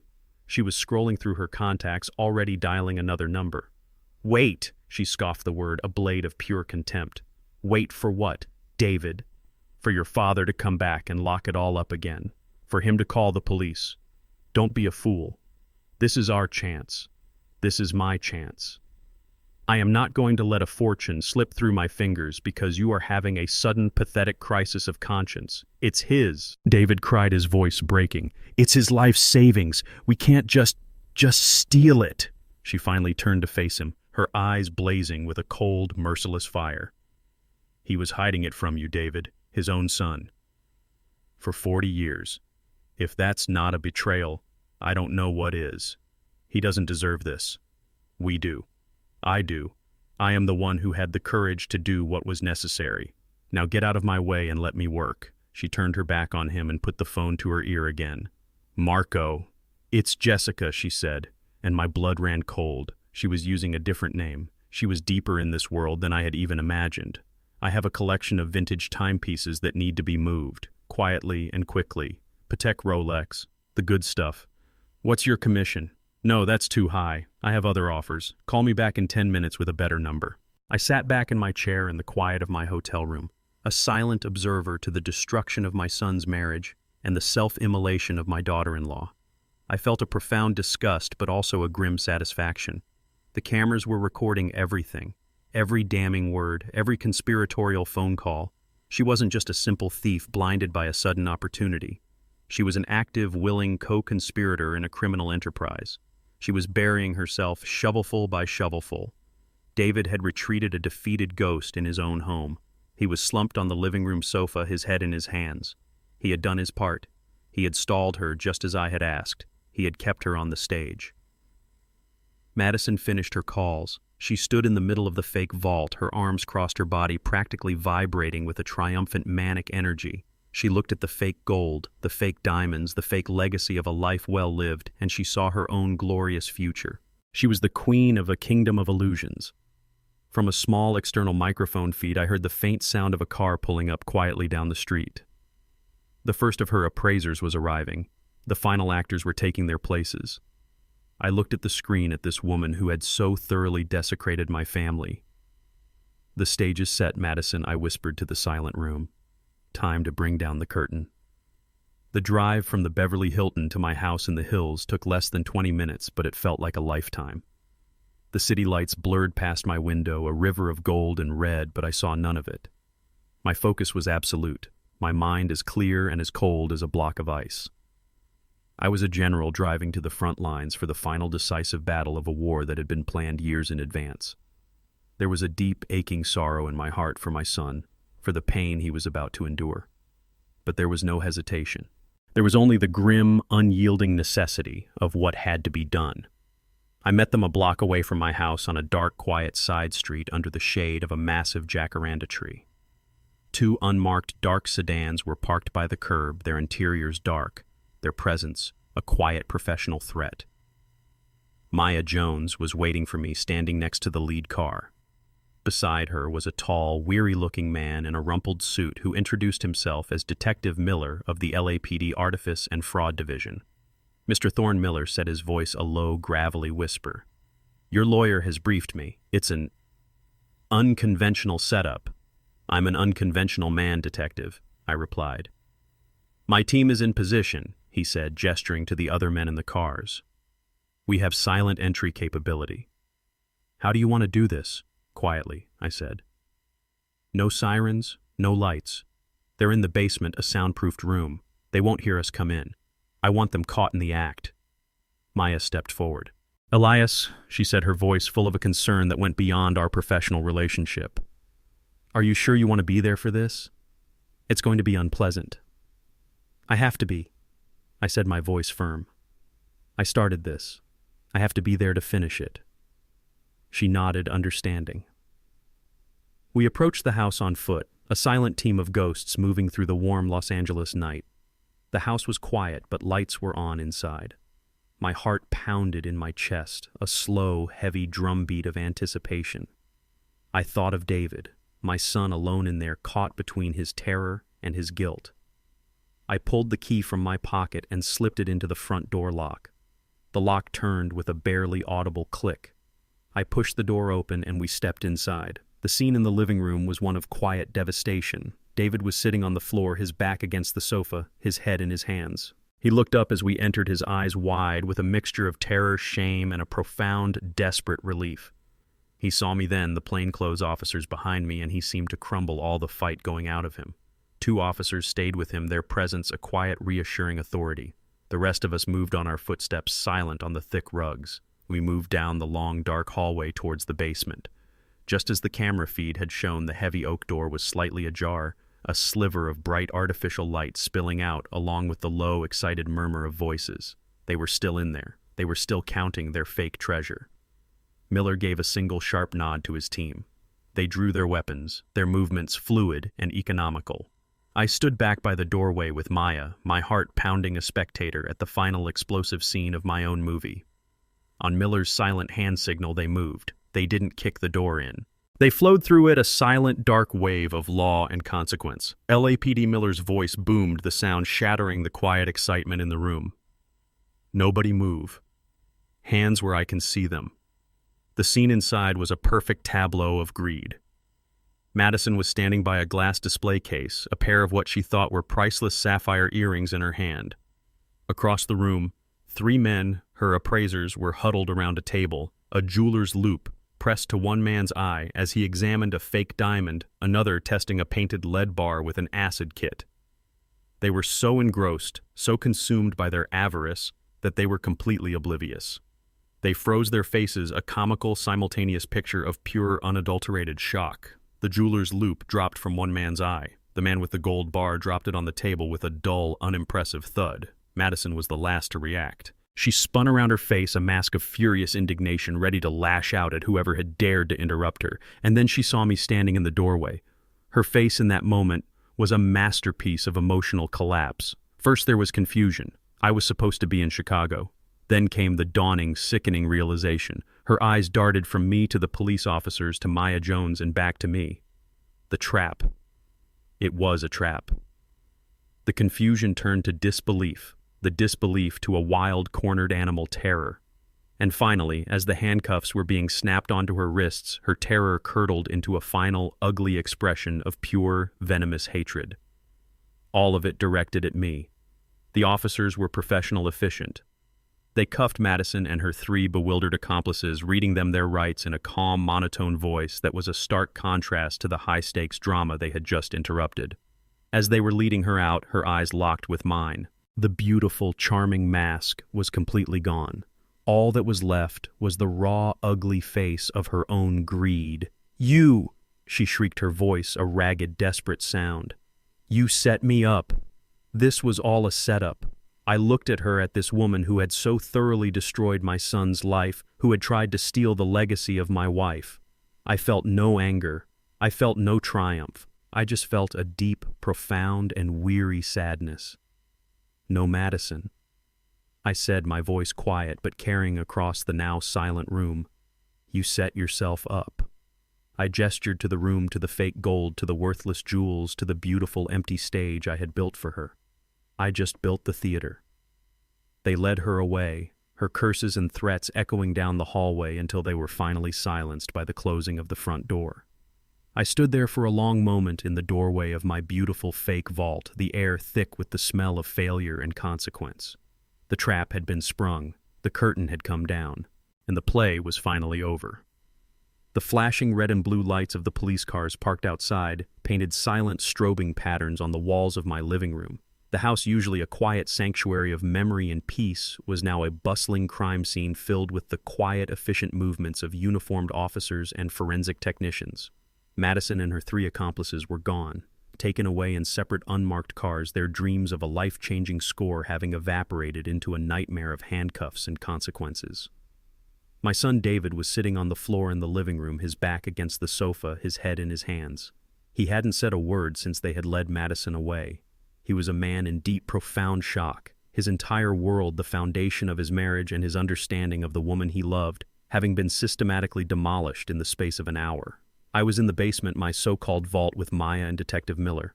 The room was now crawling with police. They were photographing the fake gold bars, bagging the worthless crystal jewelry as evidence, dusting for fingerprints. It was a surreal sight. My beautiful, intricate stage was being dismantled by the very forces of reality I had summoned. Detective Miller stood in the middle of the room, shaking his head slowly as he looked at the open panel in the wall, at the bank of recording equipment and the high-definition monitor. "I have to say, Mr. Thorne," he said, his voice a low, gravelly sound of disbelief. "I've been in the fraud division for 20 years. I've seen some elaborate cons. But I have never ever seen a civilian setup this elaborate. You built all this." "It was my trade, detective," I said, my voice quiet. I walked over to the display case and picked up one of the replica Rolex watches. I popped the back off with a small tool from my pocket and showed him the cheap battery-powered quartz movement inside. For 40 years in Hollywood, I built illusions. My job was to make fake things look real. It seems I haven't lost my touch. He chuckled, a dry, weary sound. "You're telling me, these experts your daughter-in-law brought in, they're on our watch list. Small-time fences and fraud artists. They should have known better. But greed, it makes people stupid." Maya powered up the monitor again. "And it makes them talkative," she said. She played back one of the key audio clips for the detective, the one where Madison was on the phone with Silas. "I'm talking about a life-changing score, Silas, the kind of thing you only ever see in movies." Miller listened, a grim smile on his face. "A recorded conspiracy to commit grand larceny. It's a prosecutor's dream. She's not getting out of this, not with this kind of evidence." We stood there for another hour, walking the detective through the details of the setup. I explained how my late wife Ruby and I had designed the vault years ago as a test, a diagnostic tool, how we had hoped we would never have to use it. When I finished, Miller was silent for a long moment. "Your wife?" he said finally, a note of profound respect in his voice. "She must have been one hell of a woman. She was," I said, my heart aching with a sudden sharp pang of love and loss. Finally, the initial processing of the scene was complete. The police began to file out their work done for the night. The flashing lights outside were gone, leaving the house in a sudden heavy silence. Miller was the last to leave. "The district attorney's office will be in touch tomorrow, Mr. Thorne," he said, standing in the hallway. "They'll need a formal statement from you and from your son." He glanced towards the living room at David's still motionless form. "He's going to need you," he said, his voice softer now. "This is a lot for a person to process." "I know," I said. "Thank you, detective, for your professionalism." He just nodded and left, closing the front door behind him. And then we were alone, just me and my son in the quiet, violated house. Maya gave my arm a gentle squeeze. "I'll let myself out, Elias," she whispered. "Call me if you need anything. Anything at all." I was alone with David. I walked into the living room and stood before him. He didn't look up. "David," I said softly. He finally lifted his head. His face was a wreck, his eyes red-rimmed and hollow with a pain so deep it was hard to look at. "You knew," he whispered, his voice a broken, ravaged sound. "This whole time, you knew what she was." I knelt down in front of him, my old knees protesting. "Yes, son," I said, my voice thick with a sorrow that matched his own. I knew. Why, he asked the question, a raw cry of pain. "Why didn't you just tell me? Would you have believed me?" I asked gently. He looked away, and the silence was his answer. He knew he wouldn't have. He was too in love, too caught in her web. "Your mother and I, we designed this test for a reason," I explained. "Some truths are too painful to be told, son. They have to be seen. They have to be discovered. You had to see for yourself who she really was. I am so sorry that it had to be this way. But it was the only way to get you out. The only way to save you." He looked at me then, and for the first time the wall of resentment and misunderstanding that had been between us for the past year crumbled. He saw me, not as a secretive, untrusting old man, but as a father who had just performed a terrible, painful, and necessary act of love. He let out a long, shuddering sob, and he collapsed into my arms. I held my son, my 45-year-old son, as he wept like a little boy, his body shaking with the grief of a love that had been a lie and the shame of a trust he had broken. I held him tight, my own tears falling into his hair. The legal consequences for Madison were now in motion, but the personal consequences, the emotional wreckage left behind by her greed, were all around us. The first part of my plan was over, but as I held my broken child in my arms, I knew that the hardest part, the slow, quiet, and painful work of rebuilding, had only just begun. The police were gone. The flashing red and blue lights that had painted my walls with a chaotic strobing rhythm were replaced by a profound and heavy silence. The house, which had been a stage for a high-stakes drama just an hour before, was now just a quiet, empty crime scene. Madison and her crew had been taken downtown for booking. The circus was over. All that was left was the emotional wreckage. My son David was still sitting on the floor in the living room, his back against the sofa, his head in his hands. He hadn't moved. He hadn't said a word. He was a statue of shame and disbelief. Maya had quietly let herself out, leaving the two of us alone in the aftermath of the explosion I had so carefully engineered. I walked to the kitchen, my movements feeling slow and heavy, and made 2 cups of coffee, the familiar, simple ritual, a small anchor in the storm. I brought a mug to my son and placed it on the floor beside him. He didn't seem to notice. I sat down in my old armchair, the one piece of furniture that had been a silent witness to all of this, and I waited. The silence stretched thick and uncomfortable, punctuated only by the quiet, ragged sound of David's breathing. Finally, he lifted his head. His face was a wreck, his eyes red-rimmed and hollow with a pain so deep it was hard to look at. Why, he whispered, his voice a broken, ravaged sound. Why would you do all of this, Dad? The cameras, the fake gold, all of it. Why not just tell me you didn't like her? Why didn't you trust me? The question was a raw cry of pain, the accusation of a son who felt he had been betrayed, not just by his wife, but by his father as well. I took a slow sip of my coffee, gathering my thoughts. This was the most important conversation of our lives, and I knew that every word mattered. David. I began, my voice soft but clear. This was never about not trusting you. I have always trusted your heart. You are a good and loyal man. That is your greatest strength. But sometimes a person's greatest strength can also be their greatest weakness. I wasn't worried about your heart, son. I was worried about your kindness. I was worried that your goodness could be used as a weapon against you. He just stared at me, not understanding. Your mother, Ruby, I said, and the sound of her name filled the room with a gentle warmth. She saw the world with clear eyes. She was a romantic, but she was not a fool. She knew that people could be wonderful, but she also knew that greed was a sickness, a poison, that could turn good people into monsters. Years ago, we watched it happen to our friends the Hendersons. We watched their children tear each other apart over their father's inheritance, a beautiful family destroyed by a fight over money. We promised each other on that day that we would do everything in our power to protect our family from that same sickness. I leaned forward, my eyes locked on his. So we built a test, a character test, the basement son. It was never a vault to keep people out. It was a stage designed to see who would try to break in. The rule, the one I made you promise to keep all those years ago, it wasn't a punishment. It was a question. A quiet, lifelong question about your character. And for 35 years, David, you answered that question perfectly. You never wavered. You kept your promise. You passed the test with flying colors. I have never been more proud of you than I was for all the years you never asked what was behind that door. The confusion on his face was beginning to be replaced by a dawning, painful understanding. But then you brought Madison home, I continued softly, and I saw the look in her eyes that your mother had always warned me about. It was the look of a person who doesn't see a home, but an inventory, who doesn't see a family, but a financial opportunity. I knew in that first meeting that she would be the one. She would be the one to test the foundations of this house and of our family.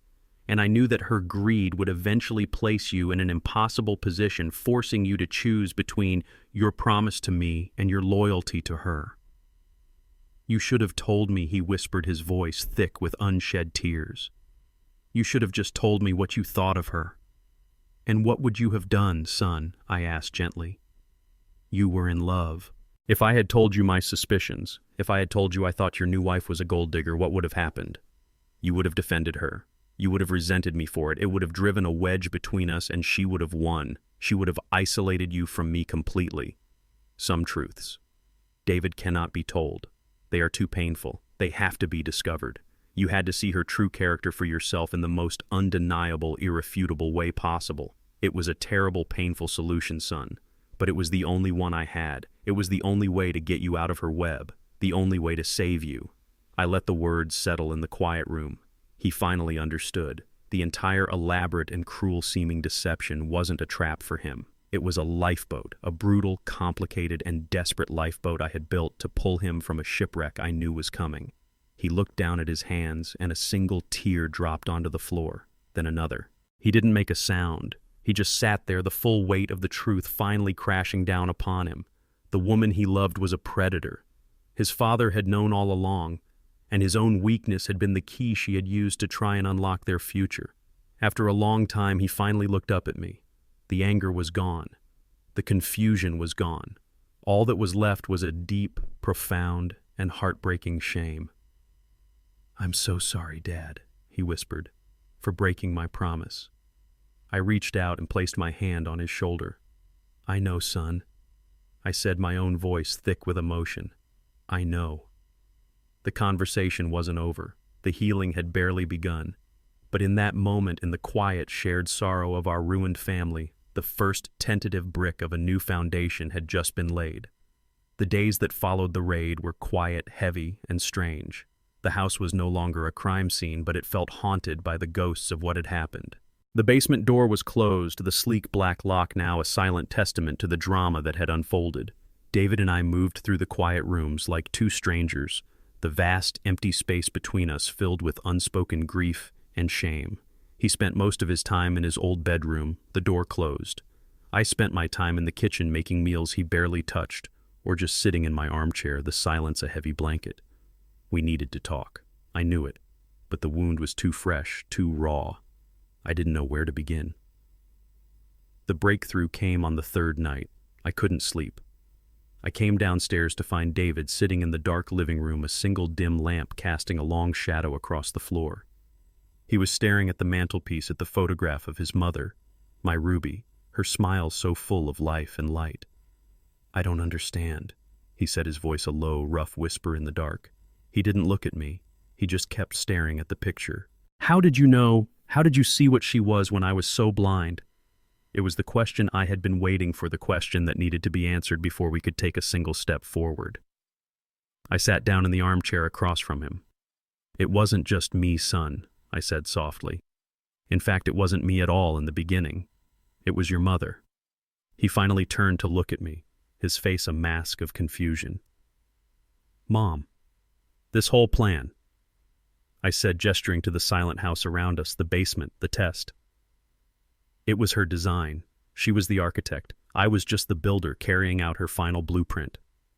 I told him about his mother, not the mother he knew, the one who baked cookies and helped him with his homework.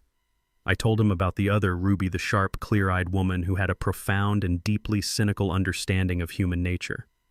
I told him about my life in Hollywood and how she had been my partner not just in marriage but in observation. We would go to these lavish studio parties surrounded by the most beautiful and charismatic people in the world, people who were masters of performance. And Ruby, my quiet, unassuming Ruby, saw through all of it. I told him about one party years ago at a famous director's mansion in Bel Air. We were standing by the pool, and she directed my attention to a young, beautiful actress who was hanging on the arm of a powerful, much older studio head. Watch her, Elias, she had whispered to me. She's not listening to his stories. She's looking at the other producers in the room. She's not in love with him. She's in love with what he can do for her. She's not looking at a man. She's looking at a career move. She called it the hunger, I explained to David. She said some people have a hole inside of them, an emptiness that they think money and status can fill. She said you can see it in their eyes if you know what to look for. A constant, restless, appraising gaze. The look of a person who is always calculating, always measuring. A person who doesn't see other people. They see resources to be used. I told him about the time our old friends the Hendersons had their family torn apart by their son's new wife, a woman who had manipulated him into suing his own siblings over their inheritance. Ruby had met the woman once for less than an hour and had come home and told me that family is about to be destroyed. That woman is a hunter, and she just found a very weak herd. I had told her she was being too harsh. A year later, the family was in ruins just as she had predicted.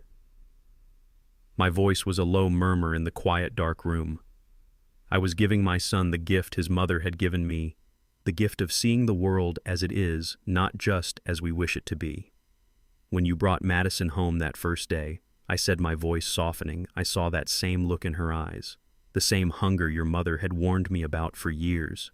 As she walked through this house, she wasn't seeing a home. She was seeing an inventory, and when you told her the basement was off limits, I saw her eyes light up. And in that moment, it was like hearing your mother's voice, a whisper from the past, saying, be careful, Elias. This is one of them. David just stared at me, his face pale. He was finally understanding. The basement plan was her idea, I confessed. We came up with it years ago after what happened to the Hendersons. It was her final gift of protection for you, David. She knew you had a good, kind, and trusting heart, and she knew that a heart like that was a magnet for a certain kind of person. She said, if a good woman ever comes into our son's life, a woman who truly loves him, she will never care what's behind that door. The mystery will be a quirk, a funny family story. But if a hungry one comes along, a hungry one like the Henderson girl, it will become the only thing she can see. It will be an obsession. The basement was her final test, David, a test of character. I leaned forward, my heart aching for the pain I was causing him, but knowing he had to hear it. I couldn't just warn you. You were in love. You would have defended her, and it would have pushed you away from me and closer to her. The only way for you to see the truth was for her to show you herself. I had to let her fail the test as publicly and as undeniably as possible. It was a terrible, painful solution, son, but it was the only one I had. He was silent for a long, long time. He looked from my face to the picture of his mother on the mantelpiece, her beautiful, smiling, all-knowing face. The anger he had felt toward me, the sense of betrayal was gone, replaced by a deep, painful, and profound understanding. He hadn't been the target of the test. He had been the one the test was designed to protect. He finally looked at me, his eyes swimming with a fresh wave of tears, but these were not tears of shame. They were tears of understanding, of a deep and painful love for the mother who had seen his weakness and had loved him enough to build a fortress around it. She always saw everything, didn't she? He whispered. Yes, son, I said, my own voice thick with emotion. She always did. The house was quiet now, the chaotic energy of the raid having been replaced by a deep, hollow silence. We sat in the living room, my son David and I, the untouched mugs of coffee I had made hours ago now cold on the table between us. He had stopped crying, but his face was a pale, drawn mask of shame and exhaustion. He had been staring at the floor for a long time, lost in the wreckage of his own life. Finally, he looked up, his eyes meeting mine. The anger and confusion were gone, replaced by a quiet, searching curiosity. But the stuff in the basement, Dad, he said, his voice a low, hesitant whisper. Even if it was fake, it was based on something, right? You were always so successful. Your work in the movies, I just assumed that you were. He couldn't bring himself to say the word. Rich. I understood. His entire life he had lived with the mystery of the basement, and his imagination, fueled by Madison's greed, had filled that void with fantastic stories of a hidden, massive fortune. Now that the illusion was shattered, he needed to understand the truth. It was time to finally open the last locked door between us. I was good at my job, son, I said softly. Very good. For 40 years I worked on some of the biggest films in the world. The studios paid me well. But I wasn't a movie star. I wasn't a director or a producer. I was a craftsman, a man who worked with his hands. I built things that were designed to fool a camera for a few seconds to create a fleeting moment of magic on a screen. I leaned forward, my voice taking on a new seriousness. And your mother was brilliant with money. While other people in Hollywood were buying fancy cars and beach houses in Malibu, we were investing. She didn't trust the fleeting nature of movie money. She trusted the slow, steady power of time and good sense. We didn't go to fancy parties, we bought stocks. We invested in real estate, small properties, and up-and-coming neighborhoods back when they were cheap. We built a comfortable life, David, a secure life. I am a modestly wealthy man, but the fortune Madison imagined, the kind of fortune that fills a secret vault with gold bars and priceless diamonds, that was always an illusion, a prop, just like in the movies. I stood up and went to my desk. I took out a thin, simple folder. It wasn't a leather-bound ledger filled with offshore accounts. It was a simple quarterly statement from my financial advisor. I handed it to him. "This is it," I said. "This is the real treasure. No gold bars, no diamonds, just a sensible, well-managed portfolio of stocks and mutual funds. The fruit of 40 years of hard work and your mother's brilliant, careful planning." He took the statement, his hands trembling slightly. He looked at the numbers. It was a comfortable sum, more than enough for a secure retirement, but it was a world away from the tens of millions Madison had conjured in her greedy fantasies.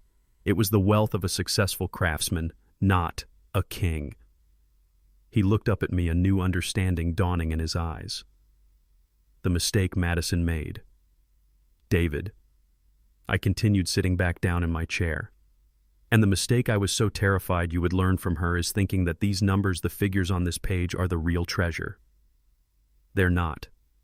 They're just a tool, a means to an end. It's just paper. I leaned forward, my voice filled with a passion and an urgency I hadn't felt in years. The real treasure, David, the real legacy, it's in your hands. It's in my hands. It's the skill to look at a raw, unformed piece of wood and see the beautiful, useful thing it can become. It's the integrity to do a job well, to be a man of your word, to create something of value with your own effort and your own mind. That is a wealth no one can ever take from you. It's a treasure that cannot be faked, and it cannot be stolen. It is the only treasure I have ever wanted to pass on to you. And the other part of the treasure, I said, my voice softening as I glanced at the photo of Ruby on the mantel, was your mother. Our life together. The memories we built in this house. The love. That is a pricelessness that can't be appraised. It can't be liquidated. It can't be sold to the highest bidder in a secret late-night deal. I was redefining the very meaning of the words we had all been fighting over. Wealth, treasure, legacy. I was taking them back from the world of greed and falsehood that Madison had created, and I was grounding them in the simple, honest truth of our family. David was silent for a long time, the financial statement resting forgotten in his lap. He was looking at his own hands, the hands of an architect, a builder. He was finally, truly understanding. I stood up. "The basement you saw tonight was a stage," I said, "an illusion. But I have another basement, my real vault, and I think it's time you finally saw it." I led him not down the dark, mysterious hallway, but out the back door to the small, detached building I had always used as my personal workshop. It was a simple, cluttered, beautiful space filled with the tools of my trade and the rich, comforting smell of sawdust. I flicked on the lights. "This, son," I said, spreading my arms.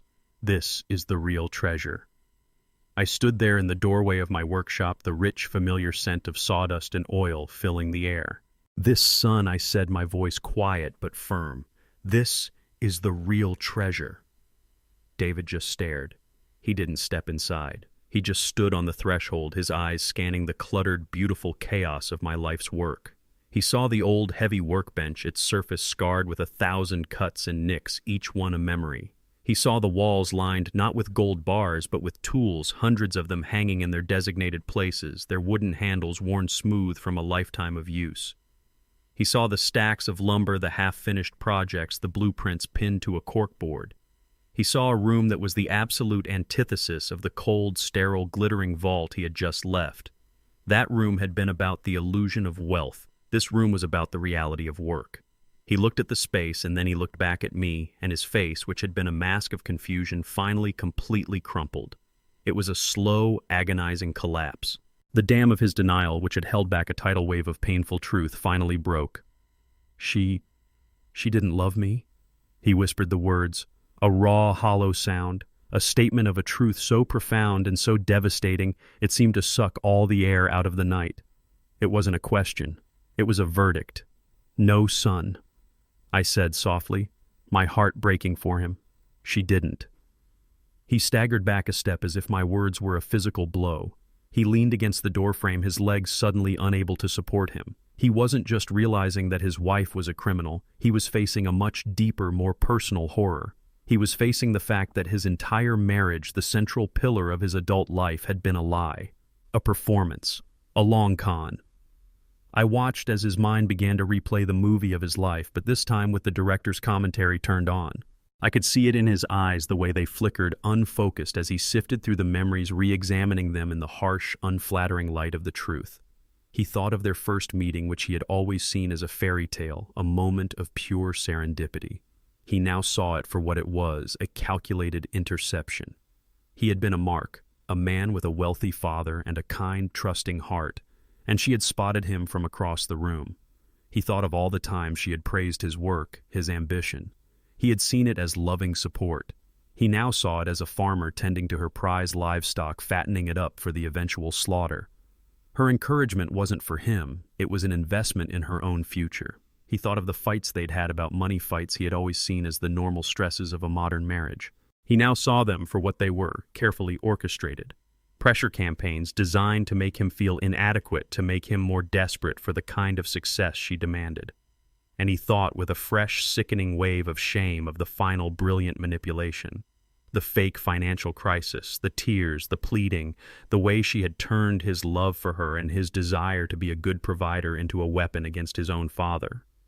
He saw now that he had never been her partner. He had been her tool, the easiest, most effective tool she had for breaking into the vault. The letter he choked out, his hand going to his head. The letter from the bank. It was all fake. She made it all up. Yes, I said. But it looked so real, he whispered, his architect's mind still struggling with the perfection of the forgery.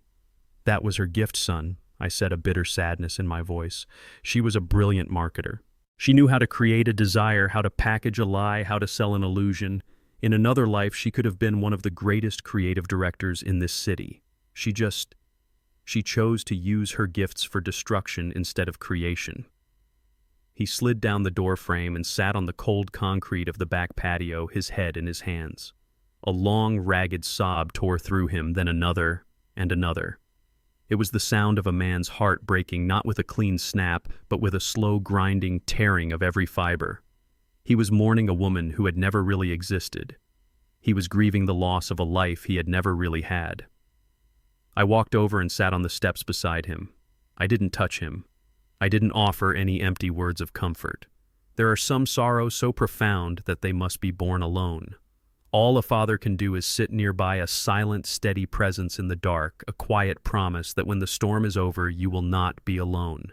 We sat there for a long time in the quiet of the California night, the only sounds the chirping of crickets and the ragged, painful sobs of my son. He was facing the full, terrible weight of his own blindness, the shame of his own gullibility. He was confronting the fact that the woman he had shared his bed with, the woman he had promised his life to, had seen him as nothing more than a key to a locked door. It was a truth so devastating it could destroy a man.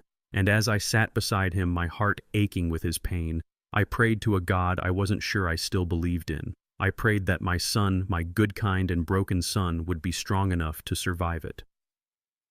The police were gone. The flashing red and blue lights that had painted my walls with a chaotic, strobing rhythm were replaced by a profound and heavy silence. The house, which had been a stage for a high-stakes drama just an hour before, was now just a quiet, empty crime scene. Madison and her crew had been taken downtown for booking. The circus was over. All that was left was the emotional wreckage. My son David was still sitting on the floor in the living room, his back against the sofa, his head in his hands. He hadn't moved. He hadn't said a word. He was a statue of shame and disbelief. Maya had quietly let herself out, leaving the two of us alone in the aftermath of the explosion I had so carefully engineered. I walked to the kitchen, my movements feeling slow and heavy, and made 2 cups of coffee, the familiar, simple ritual, a small anchor in the storm. I brought a mug to my son and placed it on the floor beside him. He didn't seem to notice. I sat down in my old armchair, the one piece of furniture that had been a silent witness to all of this, and I waited. The silence stretched thick and uncomfortable, punctuated only by the quiet, ragged sound of David's breathing. Finally, he lifted his head. His face was a wreck, his eyes red-rimmed and hollow with a pain so deep it was hard to look at. Why, he whispered, his voice a broken, ravaged sound.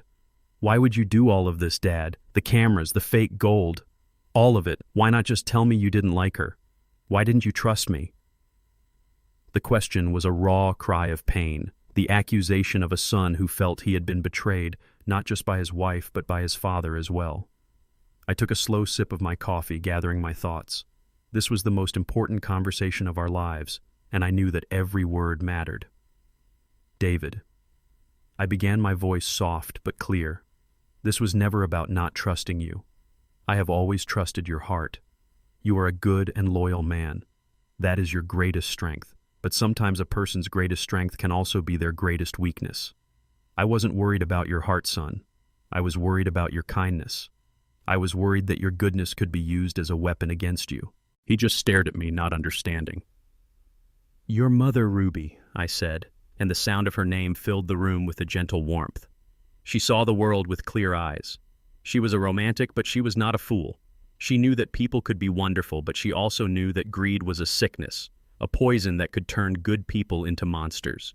Years ago, we watched it happen to our friends, the Hendersons. We watched their children tear each other apart over their father's inheritance, a beautiful family destroyed by a fight over money. We promised each other on that day that we would do everything in our power to protect our family from that same sickness. I leaned forward, my eyes locked on his. So we built a test, a character test. The basement son. It was never a vault to keep people out. It was a stage designed to see who would try to break in. The rule, the one I made you promise to keep all those years ago, it wasn't a punishment. It was a question. A quiet, lifelong question about your character. And for 35 years, David, you answered that question perfectly. You never wavered. You kept your promise. You passed the test with flying colors. I have never been more proud of you than I was for all the years you never asked what was behind that door. The confusion on his face was beginning to be replaced by a dawning, painful understanding. But then you brought Madison home, I continued softly, and I saw the look in her eyes that your mother had always warned me about. It was the look of a person who doesn't see a home, but an inventory, who doesn't see a family, but a financial opportunity. I knew in that first meeting that she would be the one. She would be the one to test the foundations of this house and of our family, and I knew that her greed would eventually place you in an impossible position, forcing you to choose between your promise to me and your loyalty to her. You should have told me, he whispered, his voice thick with unshed tears. You should have just told me what you thought of her. And what would you have done, son? I asked gently. You were in love. If I had told you my suspicions, if I had told you I thought your new wife was a gold digger, what would have happened? You would have defended her. You would have resented me for it. It would have driven a wedge between us, and she would have won. She would have isolated you from me completely. Some truths, David, cannot be told. They are too painful. They have to be discovered. You had to see her true character for yourself in the most undeniable, irrefutable way possible. It was a terrible, painful solution, son. But it was the only one I had, the only way to get you out of her web, the only way to save you. I let the words settle in the quiet room. He finally understood. The entire elaborate and cruel-seeming deception wasn't a trap for him. It was a lifeboat.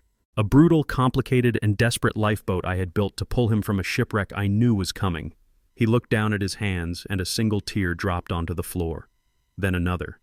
He didn't make a sound. He just sat there, the full weight of the truth finally crashing down upon him. The woman he loved was a predator. His father had known all along, and his own weakness had been the key she had used to try and unlock their future. After a long time, he finally looked up at me. The anger was gone. The confusion was gone. All that was left was a deep, profound, and heartbreaking shame. I'm so sorry, Dad, he whispered, for breaking my promise. I reached out and placed my hand on his shoulder. "I know, son," I said, my own voice thick with emotion.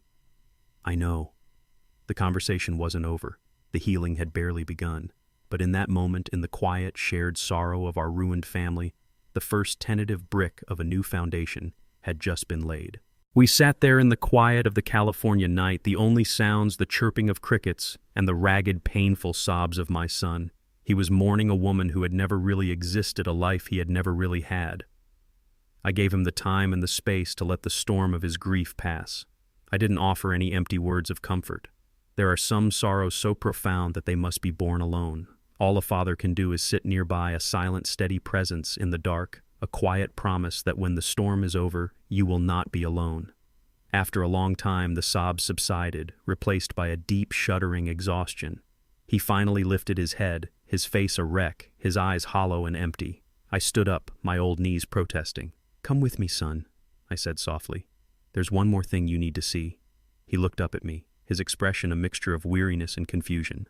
"Dad, I don't think I can take any more secrets." "This isn't a secret," I said, my voice gentle but firm. "This is the truth. It's time you saw it." I helped him to his feet, and I led him not back into the house, but out across the cool, damp grass of the backyard. The moon was high and bright, casting long, silvery shadows. We walked past the rose bushes my wife Ruby had so lovingly tended, their blooms now closed for the night. We walked to the back of the property, to a small, simple, detached building that had always just been there. A simple, unassuming structure that looked like a large garden shed. For his entire life, this building had been a quiet, unremarkable part of the background. The real mystery, the real forbidden zone, had always been the basement. This workshop, this was a place he had never been forbidden from entering but had never once shown any interest in.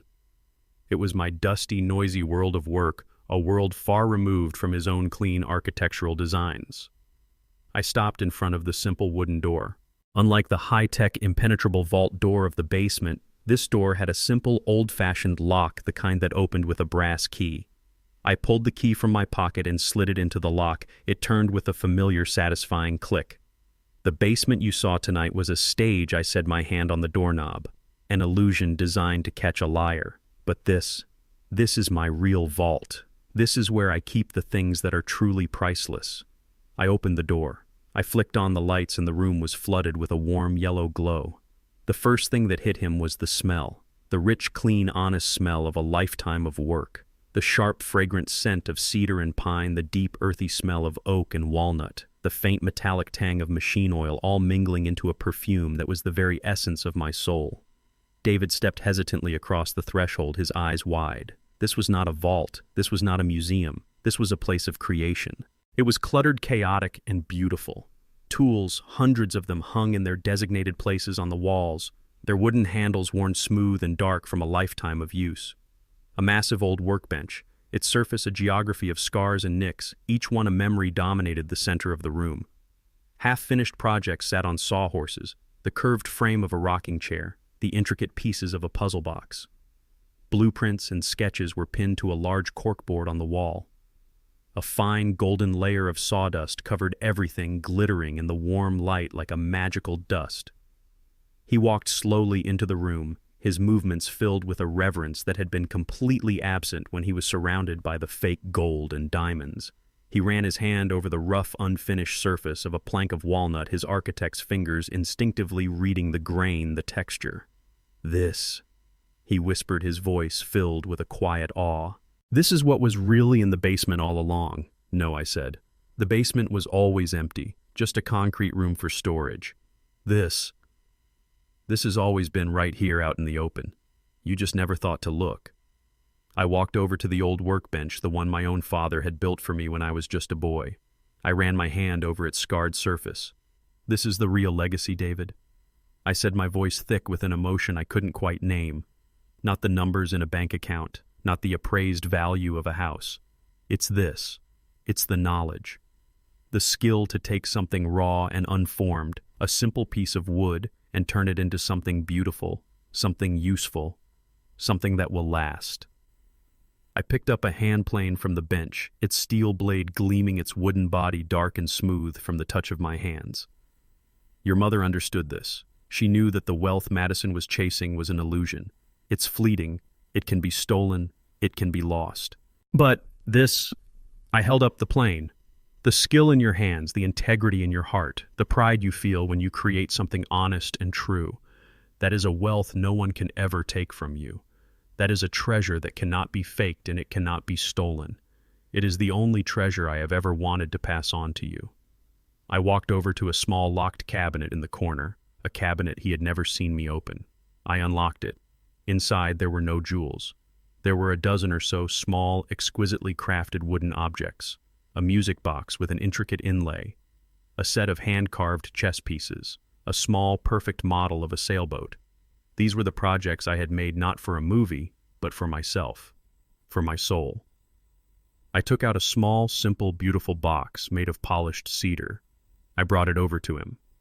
"Your mother always wanted me to teach you." I said, my voice a low murmur.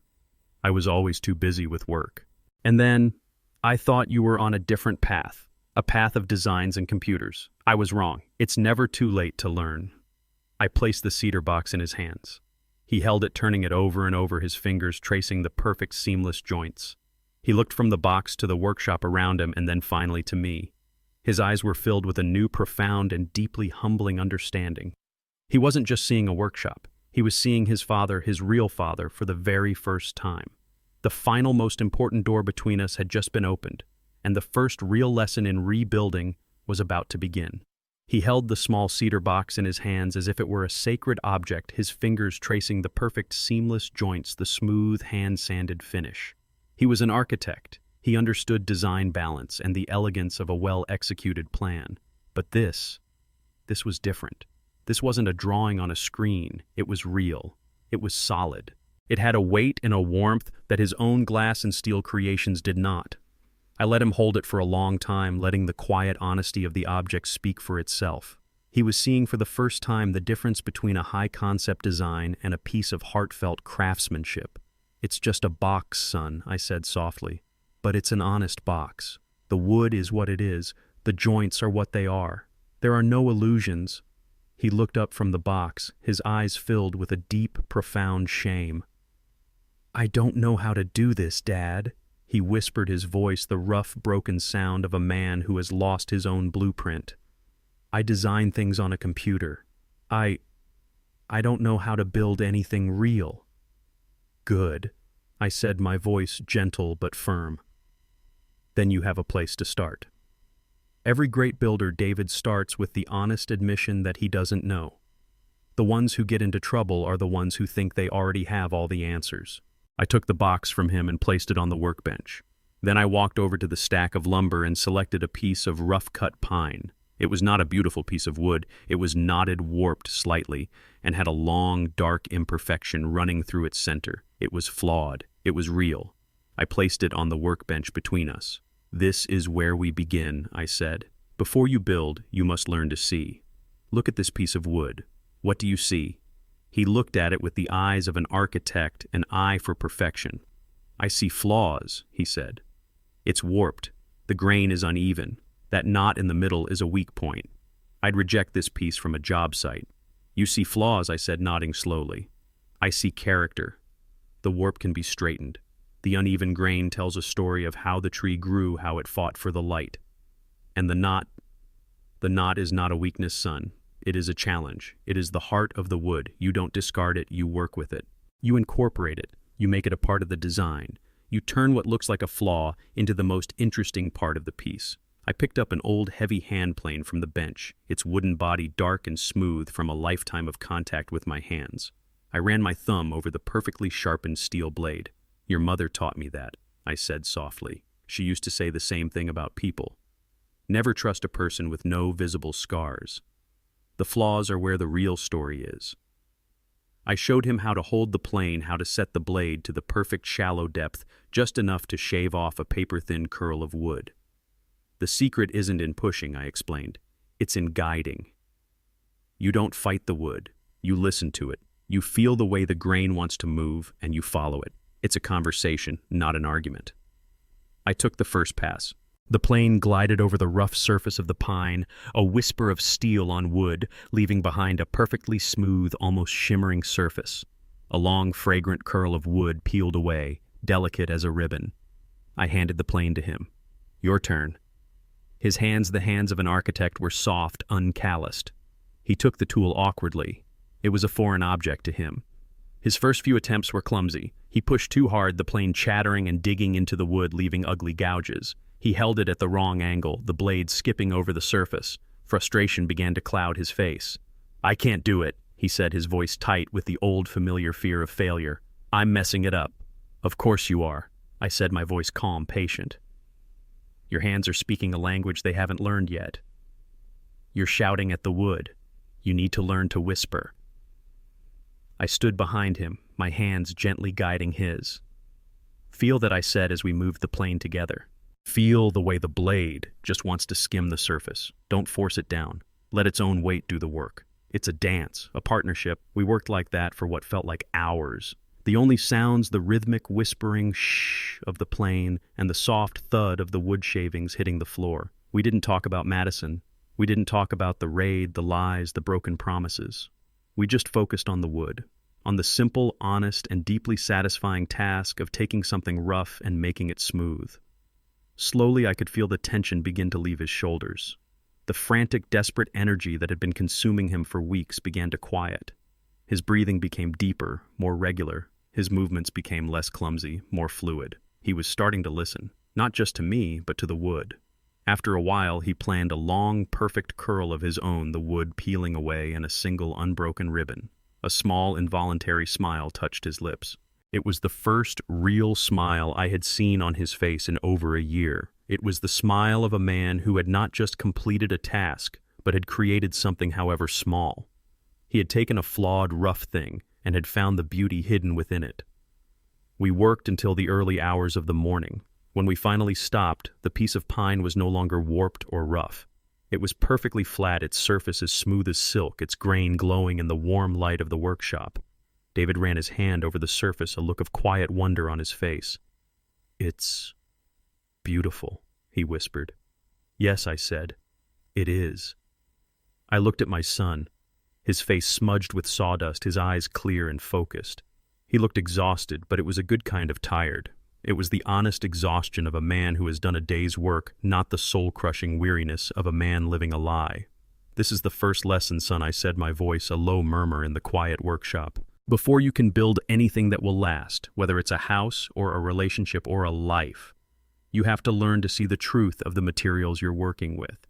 You have to see the flaws not as a reason to discard something, but as a challenge to be met with skill, with patience, and with respect. You don't run from the difficult parts. You don't hide them. You work with them. You make them a part of the story." He looked from the smooth, honest piece of wood on the bench to me, and I saw a new, profound, and deeply humbling understanding in his eyes. He wasn't just learning about woodworking. He was learning about himself. "Thank you, Dad," he said, his voice thick with an emotion I couldn't quite name. "You're welcome, son," I replied. "Now let's clean up this mess. Tomorrow we learn how to make a proper cut." The foundation of his new life, a life of honesty, of integrity, of quiet, creative work, had just been laid. And it was strong. The years that followed were quiet ones. The storm had passed, leaving behind a landscape that was forever changed, but also strangely peaceful. The legal battles, the media frenzy, the raw, open wounds of betrayal. All of it slowly faded like a photograph left out in the sun.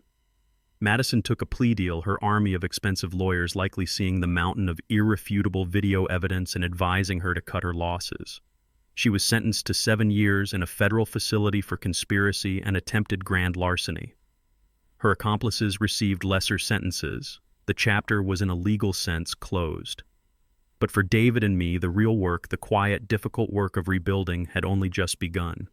He moved in with me for the first few months, a ghost in his own childhood home. We existed in a state of profound and awkward silence, two men orbiting the same black hole of pain and shame. The divorce from Madison was quick and quiet. She didn't contest it. There was nothing left to fight for. The illusion of wealth was gone, and with it any pretense of love she might have had. After the divorce was finalized, David moved into a small, modest apartment downtown. He sold his flashy car. He quit his job at the high-end architectural firm, unable to face the whispers, the pitying looks from his old colleagues. For a while I was worried. I saw him drifting, a man untethered from the life he had known. But then slowly a change began. He started taking small jobs, not as a high-concept architect, but as a draftsman, a project manager for small independent construction crews. He was working with his hands again in a way. He was on job sites talking to plumbers and electricians, dealing with the real tangible problems of building, not just the abstract beauty of design. And every Saturday, without fail, he would drive to my house. He wouldn't come to the main house. He would come straight to the workshop. For the past 4 years, that workshop has been our sanctuary.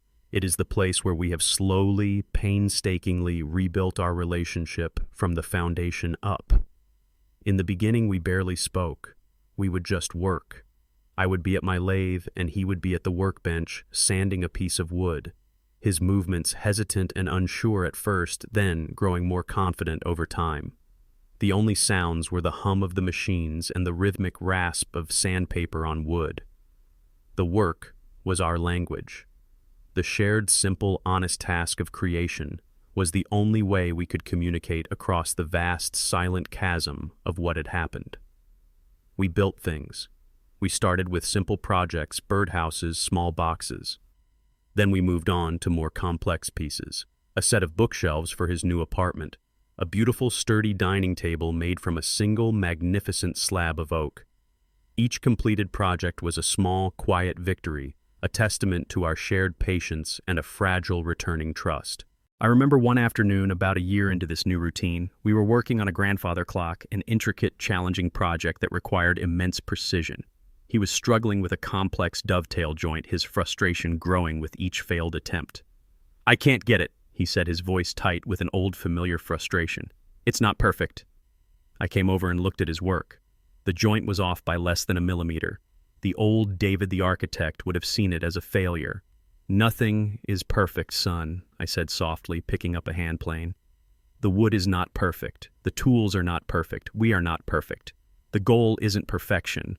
The goal is to make it true, to take the flaws and the imperfections and make them fit together so well that they become a new kind of strength." I showed him how to shave off a paper-thin sliver from one side, how to test the fit, how to have a conversation with the wood instead of just forcing it into submission. He watched, his attention absolute. And when he finally fitted the two pieces together and they slid into place with a soft, satisfying click, a look of profound, quiet pride spread across his face. It was a look I hadn't seen since he was a little boy who had just learned to ride his bike. In these quiet moments, surrounded by the scent of sawdust, I have watched my son transform. The arrogant, insecure man who was so desperate for the approval of a woman like Madison has slowly disappeared. In his place is a quieter, more thoughtful man, a man who finds more satisfaction in a perfectly cut joint than he ever did in a lucrative contract, a man who is learning to value the work of his own two hands over the opinions of others. The wounds are still there, of course.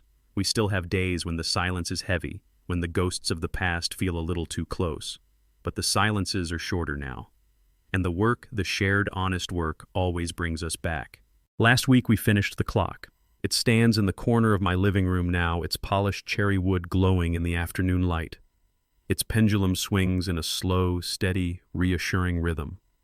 Its chimes, when they ring out on the hour, are a beautiful, clear, and honest sound. It is more than just a clock. It is a monument to a father and a son who, in the wreckage of a great and terrible lie, found a way to build something true. We stood there for a long time, father and son, two survivors of a long and terrible war, looking at the house that was no longer our home. It was something more now. It was a symbol of our family's painful, brutal, and ultimately hopeful journey from a legacy of lies to a legacy of truth. The healing is not complete, but it is real, and it is built on a foundation that is at last solid and true. So that's where our story ends and where it begins again. My son and I standing on the foundation of a new beginning, a foundation built from the ashes of a terrible fire. And as I stand here, my story complete, I've had a lot of time to think about the lessons learned about the true meaning of loss and about the difference between justice and revenge. When this whole nightmare began, I thought I was mourning one single catastrophic loss, the death of my only son. I thought the pain of it was the worst thing a man could ever feel. But I was wrong. What followed was a series of losses, each one more profound and more painful than the last. I lost the man I thought my son was discovering, a stranger corrupted by weakness and greed. I lost the daughter-in-law I had welcomed into my family, discovering a predator hiding behind a beautiful smile. I lost my sense of safety, my belief in the simple goodness of the world. And in a way, I lost myself, becoming a hunter, a schemer, a man who had to walk through the dark and dirty alleys of the world to find his way. In the beginning, what drove me was rage, a simple, clean, and righteous anger. I wanted revenge. I wanted to see Chloe punished. I wanted to see her suffer as I had suffered. And a part of me, a part I am not proud of, took a grim satisfaction in setting the forces in motion that would lead to her downfall.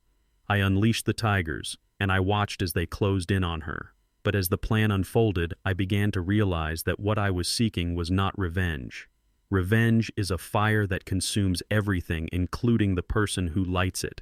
It's a hot, chaotic, and ultimately empty emotion. What Lena had wanted and what I came to understand was something colder, cleaner, and far more difficult. It was justice. Justice isn't about causing pain, it's about restoring balance. It's about forcing a person to stand in the wreckage of their own choices and take account of the damage they have caused. Revenge is an act of passion. Justice is an act of engineering.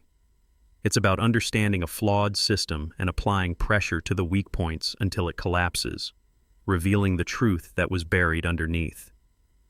The greatest lesson, however, was the one I learned about being a father. For years, I thought my job was to provide, to protect, to build a safe and comfortable world for my son. I thought that was what love was. But in doing so, I had shielded him from consequences. I had made his life too easy. I had, with the best of intentions, helped to build the crooked house of his character. Lena knew that the greatest act of love she could offer him in the end was to tear that house down, to let him feel the cold, hard ground of rock bottom. Her justice was a form of terrible love, a love so fierce it was willing to break her own son's heart, in the desperate hope that it would give him a chance to grow a new, stronger one in its place. If there's one single truth that has come out of this whole fire, one thing I would pass on from my 75 years, it is this: I thought my greatest loss was my son's death. But I was wrong. The true loss was the man he had become long before the fake funeral. His mother and I gave him every advantage, but we failed to teach him the one thing that matters: character. I learned that a father's love isn't always about protection. Sometimes it's about letting your child face the consequences you tried so hard to shield them from. Justice isn't about revenge. It's about clearing the rubble so something true has a chance to be rebuilt from the foundation up. The road ahead for Andre will be long. The road ahead for our relationship will be long. But for the first time, it is an honest road. We are no longer living in a world of comfortable lies. We are living in a world of difficult, painful, but beautiful truth. And that, I have come to believe, is the only legacy that truly matters. What about you? Have you ever had to choose between a simple revenge and a more complicated justice? I'd be honored to hear your thoughts in the comments below. Thank you for taking the time to listen to my family's story. It has been a difficult one to tell, but a necessary one. If my story has resonated with you, please hit that like button and subscribe for more stories about the hard lessons and the quiet victories of life. Be well and be kind to one another.